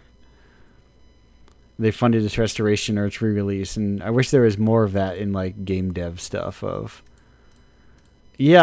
guess that's kind of like with like Moon, right? Is that like our one example, kind of? I think. Yeah, it's on Steam. Like, cause if I remember right, Toby Fox was very like instrumental, in translating that over, and helping to localize that, if I remember correctly. But I could also be remembering it incorrectly. And I didn't hear much about that story, but if that's true, that's super interesting. Or it could just be that it was an inspiration that led to it getting a chance to be like, giving it a chance for people to put it back in the public consciousness. but you never Yeah, know. and what's crazy is also that this team behind Moon is now making new games like in the same style, right? Yeah, because they just put out this other one with children in the title. I forgot yes, which one. I know what you're talking about because they had like an interesting kind of, because they're Onion now because they were Love to Lick and then they became then they became like, well they split to a lot of different people, but it's because then they went to like Skip and the one with the punch in it. What was it? Punchline, and probably maybe others, and now they kind of like go in and out and do other interesting sorts of stuff. And Stray Children is the new one. Just Stray Children, which is a thing that I would probably enjoy, and it takes me time to play video games, Yes. Yeah. Like I recently had played through, whatchamacallit, I say recently, but it's probably a little while ago at this point, had played through all of Tulip and Chibi Robo, which are like Love to Lick. Love Chibi Robo. Yeah, and it's like, how do you pitch Chibi Robo? What is Chibi Robo? Like, that's another one I can't imagine. Like, go to a publisher and be like, okay, you're a little robot and you're cleaning and you're gonna run out of battery. And yeah, but the game is that's another beautiful masterpiece from my childhood. Yeah, like I don't know how you fully pitch whatever Chibi Robo is. But I think there's a lot of like, oh yeah, like you walk around, you clean and help people, I guess. And make sure your battery doesn't run out. But I think a lot of it has to do with making sure that the kind of person who likes the vibe or the feeling the game gives you will know about the game. Yes. And sometimes that's different than the actual genre. Like how Portal might look like a first-person shooter at first glance, but it's not. It's a puzzle game. Right. Or it goes all the way back up to like the top of our show and describing, Children of Saturn as a game about teens and climate change, and like it conveying the idea of like, what does it mean to be like a disaffected youth, and like how do you fit in a way that doesn't fit like cleanly into a genre, there's a version of lately we've been describing the game to people as like mixtape but about climate change, right? So it's easier to get people to have this I get it moment, like, yeah. Otherwise, you get rambling on about your game and what it's about and what the message is you want to bring to people, and people be like, okay, I guess. But if you have those kinds of comparisons, it's easier to digest. Yes, because you can say like, oh yeah, sometimes you're swinging a bat, sometimes using a spray can, but like, you get it when you're doing it. But our language in games is so limited that you don't have, if you can't funnel it into a genre or another, you're sitting around praying for another game to come out, you go, finally I can describe my game in the way that people expect games to be described,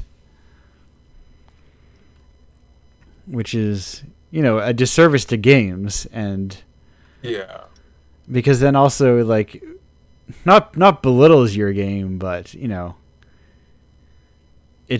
I always find it annoying having to describe art using other art. Yeah, it happens a lot, particularly in. Oh, go ahead. Sorry, I was just saying I feel like that happens a lot, particularly in the video game scene where art is described using other art. They're like, oh, it's like a Dark Souls, like, etc.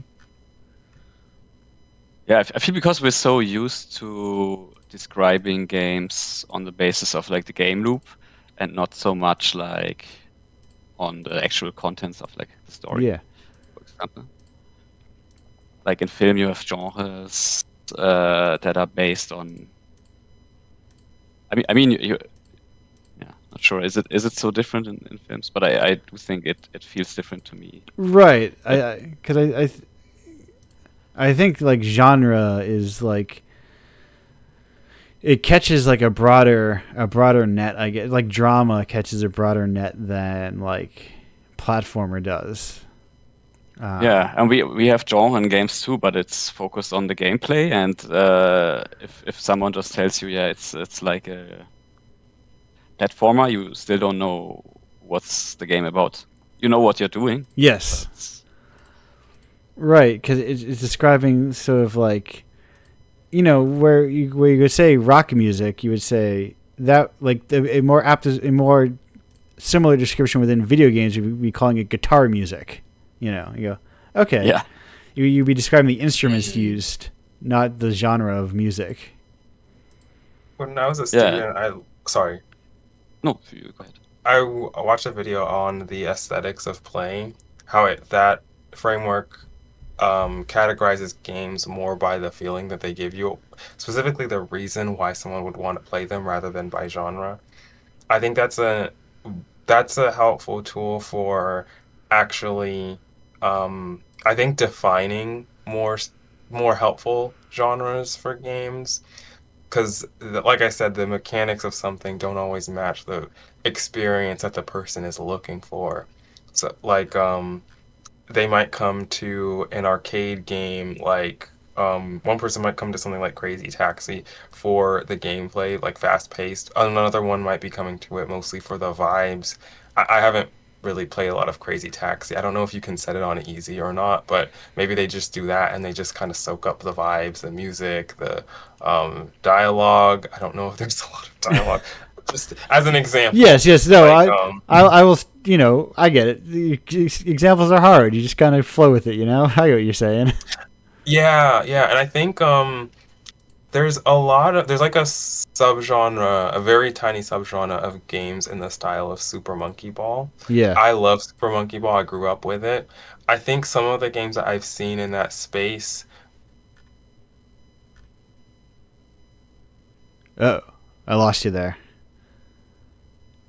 Where'd you go? Is that me or is that me? Can other people hear me, or is that him or is that me? Oh, that's me. There's a slight something OBS with the music and everything, and I think that's one big reason why people go to Monkey Ball, that game, just because you got this. I don't even know what genre it is, like jungle electronic. It's like catchy music. Yeah. You've got the colorful scenarios and the backgrounds, just the high energy feeling of it because it's based on an arcade game. Literally, they just took an arcade game, changed it from Dreamcast to GameCube, and just like slapped it on the store shelves, and it was great. But like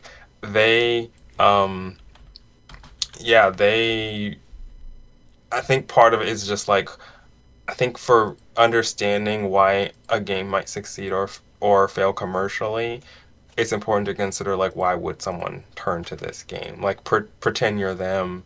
I'm not an expert in that, but I remember one time I was thinking of that and I came up with like an imaginary customer who'd be like a super fan, and then I would think of, okay, what would that customer, let's call him Darian. Yeah. What would Darian want to see in this game? What would his other customer, what would Susan want to see in it? What makes Susan and Darian different? Why do they both like this game? So it's, stuff like that. It kind of, understanding stuff like that with genre can help with all different aspects, whether it's game design or marketing. Yeah, and then also sometimes you just can't predict what people like, and it's like, whoa, I don't True. know. I'm thinking about this. If you're ever in a space, I highly also recommend playing the arcade Monkey Ball so you can play with the banana. Oh, that sounds so amazing. Yeah, banana joystick. I actually have played Super Monkey Ball with a steering wheel before. I have played Smash with a steering wheel. Oh, that's amazing. What button was? What button was the pedals? So no, it wasn't a full steering wheel. So the N64 had like, it was a situation where a friend did not have like, I think they were like an only child, so they did not have 4 N64 controllers, So when there were 4 of us and like, let's play Smash, is like they had one of those N64, the steering wheel controller that was like a stick with like a wheel on the top. Or it was like a solid, how do I describe this thing? It was like a solid, it was kind of like a controller, like a remote controller. Like it was a single unit of the Ultra Racer 64. So it was like a single unit, and it had like a wheel on the like the biggest part of the face was a wheel that you would spin. You basically turn the wheel left and right as if it were like a steering wheel. So that was like your movement, and it worked. Like it plugged in, it kind of worked basically. But it was a bizarre experience. Anyway, bizarre controllers. I don't know what got me to that. Why I mentioned that. It kind of just jumped into my brain.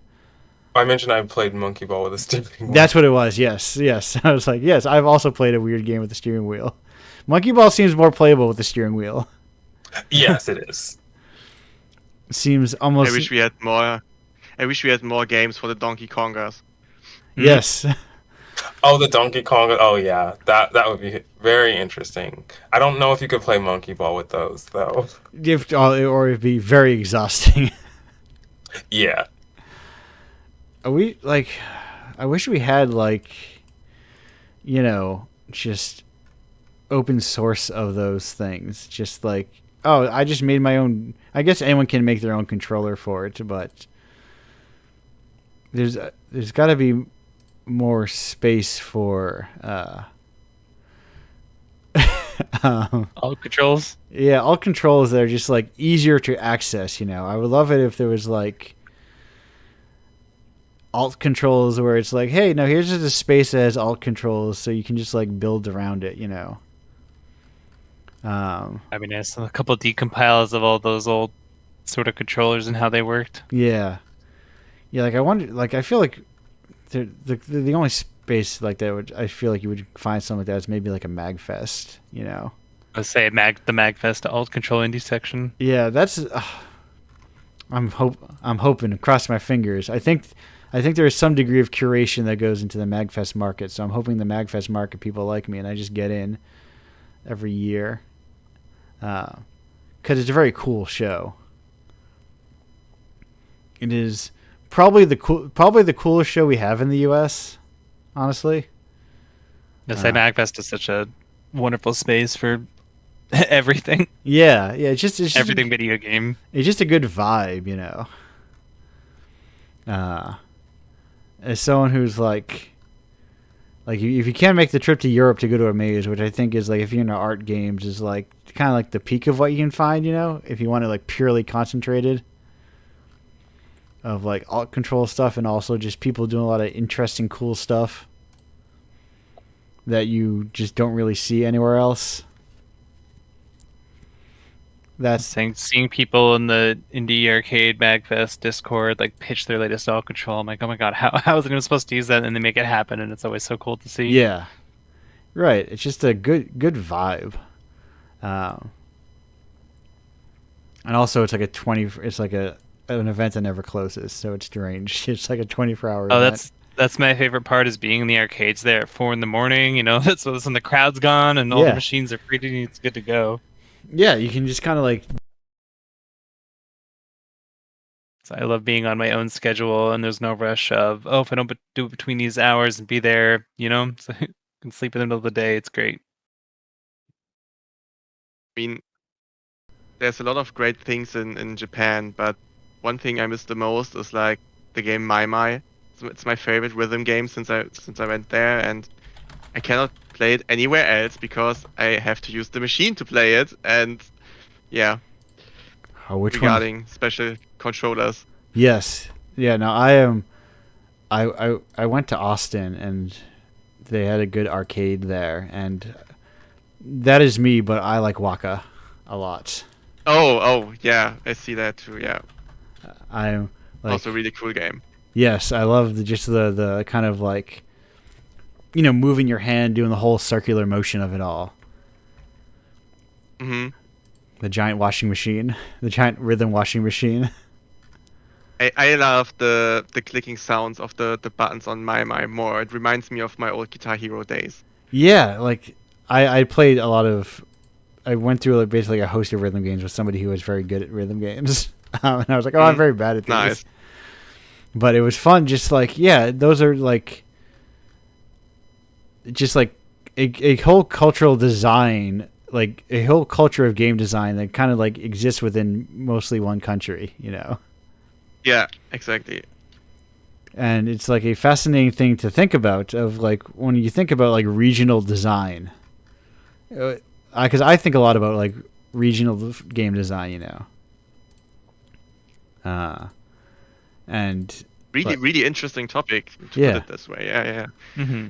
I was also really blown away by all the games that arcade games that let you print out like physical rewards, like those Pokemon games where when you catch a Pokemon you can get like this plastic chip with the Pokemon printed on it if you pay extra. It's genius.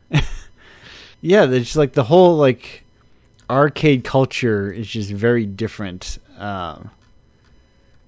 Like video game culture is very weird in like the US, I arcade culture, and just like the thing that I've thought a lot about is like getting Indiepocalypse in like a coffee shop, but striking out at all like independently owned game shops, Mm.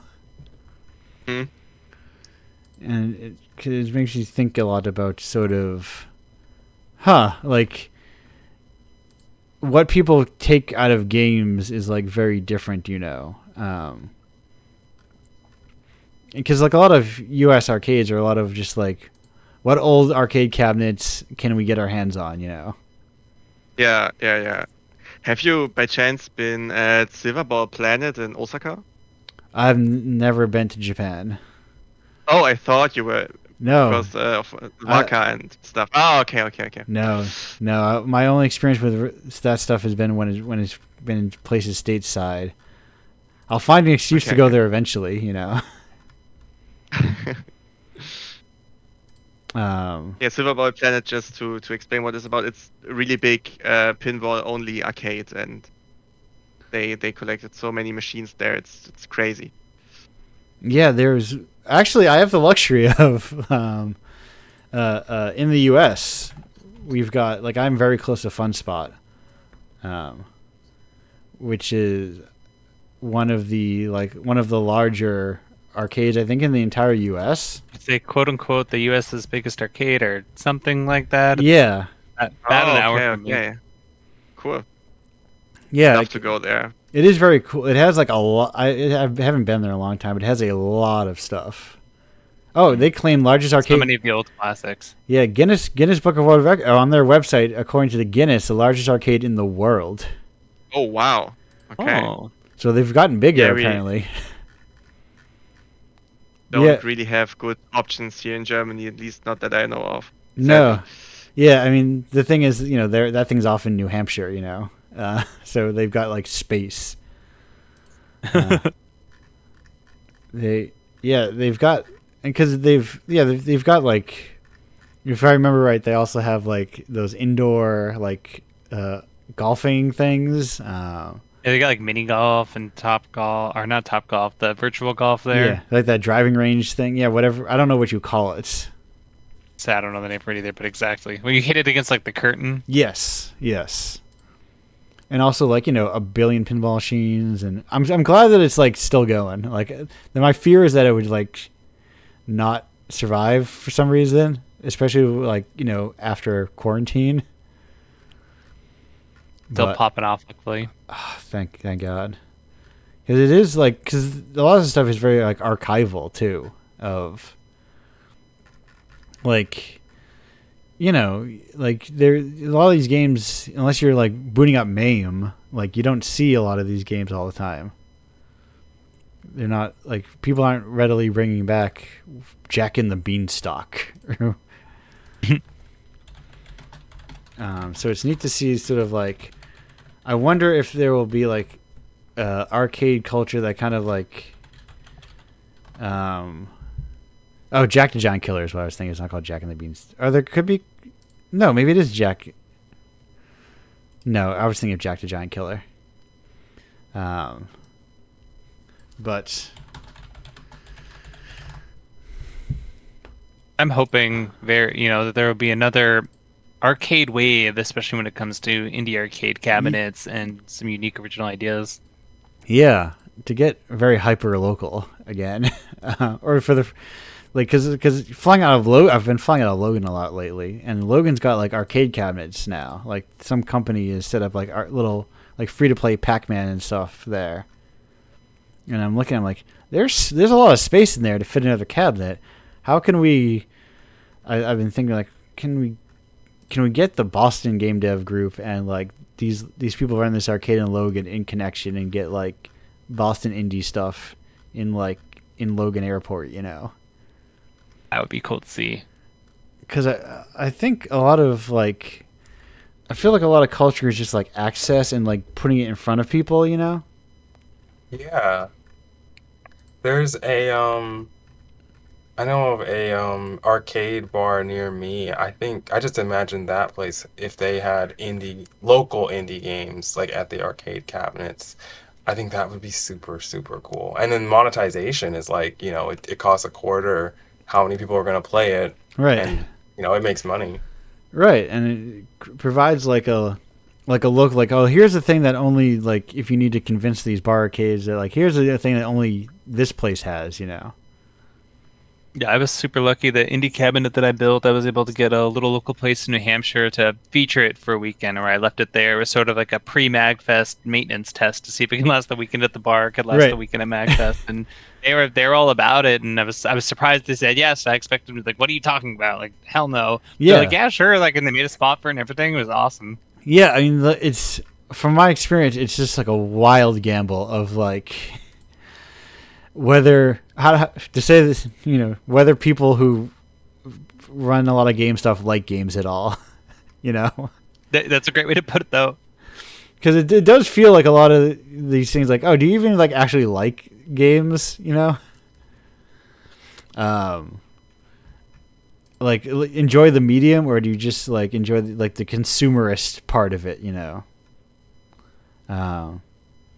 But speaking of consumption, I like to keep this show to a healthy consumption level, which is to say this show's been running for like over 2 hours, so I'm going to start to land this plane. And as part of our landing procedure, I got to know, does anyone have any non-promotional questions or statements that they want to get out before we get to the promotional part of the show? Not particularly. Oh, yeah, that's a good one. What was that? Make art and don't do it tomorrow. Start today. Perfect. I'm also thinking, like, especially in the context of Indiepocalypse, that it's so important that we get back to like DRM-free games as well, because it feels a little bit like we're all hostages of Steam and so on. And when they decide to, like in the case of this horses game, when they just randomly decide no, or who knows if Gabe Newell is gone in a few years, who the next person is, I'm pretty sure it won't be a nice person. Right. For that, things can turn. And if your game is the next horses, you can't always trust that like you can spin that into a news cycle. Yeah. Maybe that happens to you, and then nobody picks it up, and then I'm both not on any storefront, and now nobody's talking about it because I'm not on any storefront. Yeah. So that's why I love what you're doing with Indicate, and I hope Thank we you. do more like this, more stuff like this. That's what I'm hoping for. People keep trying, and I keep encouraging them, and then it's a hard road. So a lot of time, they last about 1 to 2 releases. But you know, it's I have the luxury of being like unique, but you know, go to any other medium and someone who does small press stuff is not unique at all, and that's a healthy sign for the medium, you know. Yeah. I have books from like endless indie comic publishers and like all the stuff I bought on Bandcamp. Who knows how many indie labels are all spread between, you know. But that said, to get to the unless there's anything else, we're gonna round the corner to, hey, where can people find your stuff section. Perfect. Hey, Sam, if people are looking for your stuff, where can people find your stuff if you want them to find it? Hey, if people are looking for anything I've worked on, there's links on Instagram /Sam Brown Studios. And if you want to play the arcade cabinet game I made, but on your computer, it's League of Foes on Steam. Perfect. I was like, wait a minute, how do I get to that? I usually post links, but I just had an itch page, but I will find my way there. I'm good at finding my way. itch.io/Vofgoffm. Yes. VOFGOFM. That's just the link I had handy because that was the one that was on the itch page. But I will find my. Landon, hello. Where do you want me to point people? So I have all my important links at happycrazywild.com. That's happycrazywild.com, all one word. Yes. And from there you can follow me on ish.io. Also, Happy Crazy Wild there. My Ko-fi, which is Happy Crazy Wild also. And my Newgrounds, that's also Happy Crazy Wild. And I'm on Blue Sky as well. Yeah, and you've got, like you said, if you just go that damn website, you just actually, I'll tell you right now, I don't see your Ko-fi on your website. But. Oh, oops. Forgot about that. I would recommend but everything else you've got there. Just sit on that website. And Bowie, Niels, where do you want me to point people towards if people are looking to check out your stuff? Yeah, I mean, yeah. Bowie, please. Yeah, I mean, you can follow us on Blue Sky as well. I think it's maybe the easiest if you just look for Children of Saturn, because we have put that in both of our names at the moment. Yes. And then, I know I was rebelling against Steam before, but yeah, you can obviously find the game on Steam and us as creators as well. So we have like a creator page. Yeah, I mean, listen, it's Use what we got. It's the beast that you have to, but you can you got to use it. You can have the tricky thing when other people do is when they don't put it in other places as well. Yeah, we want to put it on itch for sure as well. Like it is already the demo page is on itch.io, and that's also linked to our both personal pages. Yeah, right. It's like don't make it your only platform. Don't give them everything. Yeah. But also recognize that itch is also a giant pile of money or whatever. It's for everyone, for better or for worse, where everybody goes. And of course, if you're interested in, if you really like Kingdom Come Deliverance 2, you will love Children. What a man, Steam. If you're a fan of Microsoft Flight Simulator 2024, or Final Fantasy 14 Online, what? I did. Oh wait, no, I found mixtape. I scrolled through enough of this more like this, and I did find mixtape. Niels, didn't someone send us a different Children of Saturn recommendations lately? Wait, let me put it here in the chat for everyone to see. That was a cursed moment. Here you go. Yeah, I mean, protagonists, teenagers. Thanks, Steam. Yeah. Thanks. Yes, of course. I think I'm coming across something similar. Oh wow! Different aesthetics, but similar conceptual. I would say comparison piece. Maybe we need to move the tags around. Maybe we have to move like the teenagers down or something. Yeah, you know what? It's all just like it's almost as if these algorithms are just bullshit that doesn't make any sense. Yeah. And that these recommendation engines are useless. I mean, don't you know why. Top tags, political and complex storytelling in there? I mean, right. Yeah. I don't know why more platforms don't just let you choose what you are interested in specifically, and then do a bunch of filters. I think the most extreme version of that I've ever seen is the visual novel database, where you can find all visual novels pretty much ever made by a bunch of very specific tags, sometimes concerningly specific. Yes, but you know what? It doesn't have to be that specific, but stop trying to figure out what I like. Let me tell you what I like. Yeah, but for people who are looking for those concerningly specific ones, they got them perfectly there, you know? Oh, yes, of course. I think I would rather that. And it's in the same way that like music genres go so far up their own ass constantly to the which how so many of them don't mean anything to the average person. You know? Yeah.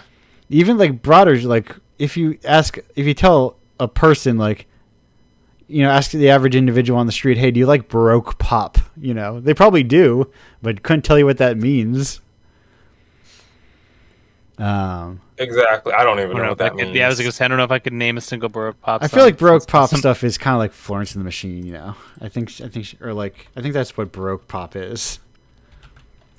Like, I think that's the most popular version, or like the most popular thing is like Baroque poppy kind of stuff, where it uses classical stuff. I guess also a lot of like old bands are, but I'm thinking in terms of like modern bands, maybe. But who knows? There's a lot of like chamber pop, etc. A lot of bullshit, Kind of doesn't mean anything. Well, they mean a lot of things, but don't mean anything to any individual particular person. That said, speaking of a lot of bullshit, hey, if you go to Indiepocalypse.com, you can find Indiepocalypse. That's the best place to find it. You can also find it on Itch. It's on sale right now. It's part of Itch's summer sale. I keep forgetting to do that. I was going to do it yesterday, but I was like, I'll do it later. If you buy issues like issue number 76, these nice people here get money eventually. They're still so new, still so fresh. They're unfamiliar with the idea of the $5 to $6 that Indiepocalypse sends them through PayPal every 9 months or so. But it's an exciting future to look forward to. Maybe we can apply the Broke genre label also to games. Yes. Yeah, I'm looking for more ways to describe games constantly. Kind of like, and part of it is just like untraining myself from describing things using gameplay mechanics. That is the common language. And I feel like I need those training wheels for people when I describe games to people. But maybe part of it is just like training myself to be like, no, I'm going to describe things differently. Anyhow, indiepocalypse.com/ submit if you'd like to submit your games / tape to get those physical things I was talking about / Patreon / newsletter / all those things. That's it. That's the end of the show. Bowie, Neil, Sam, Landon, thank you all for joining me here today on this show. Glad to have you. Thank you for being here. Thank you so much for having us. Yeah. Thank you for having us. Thank you, people out there, for listening. Yes, that as well. The secret of putting people in the room together and getting them to hang out and become aware of one another. That said, goodbye, everyone.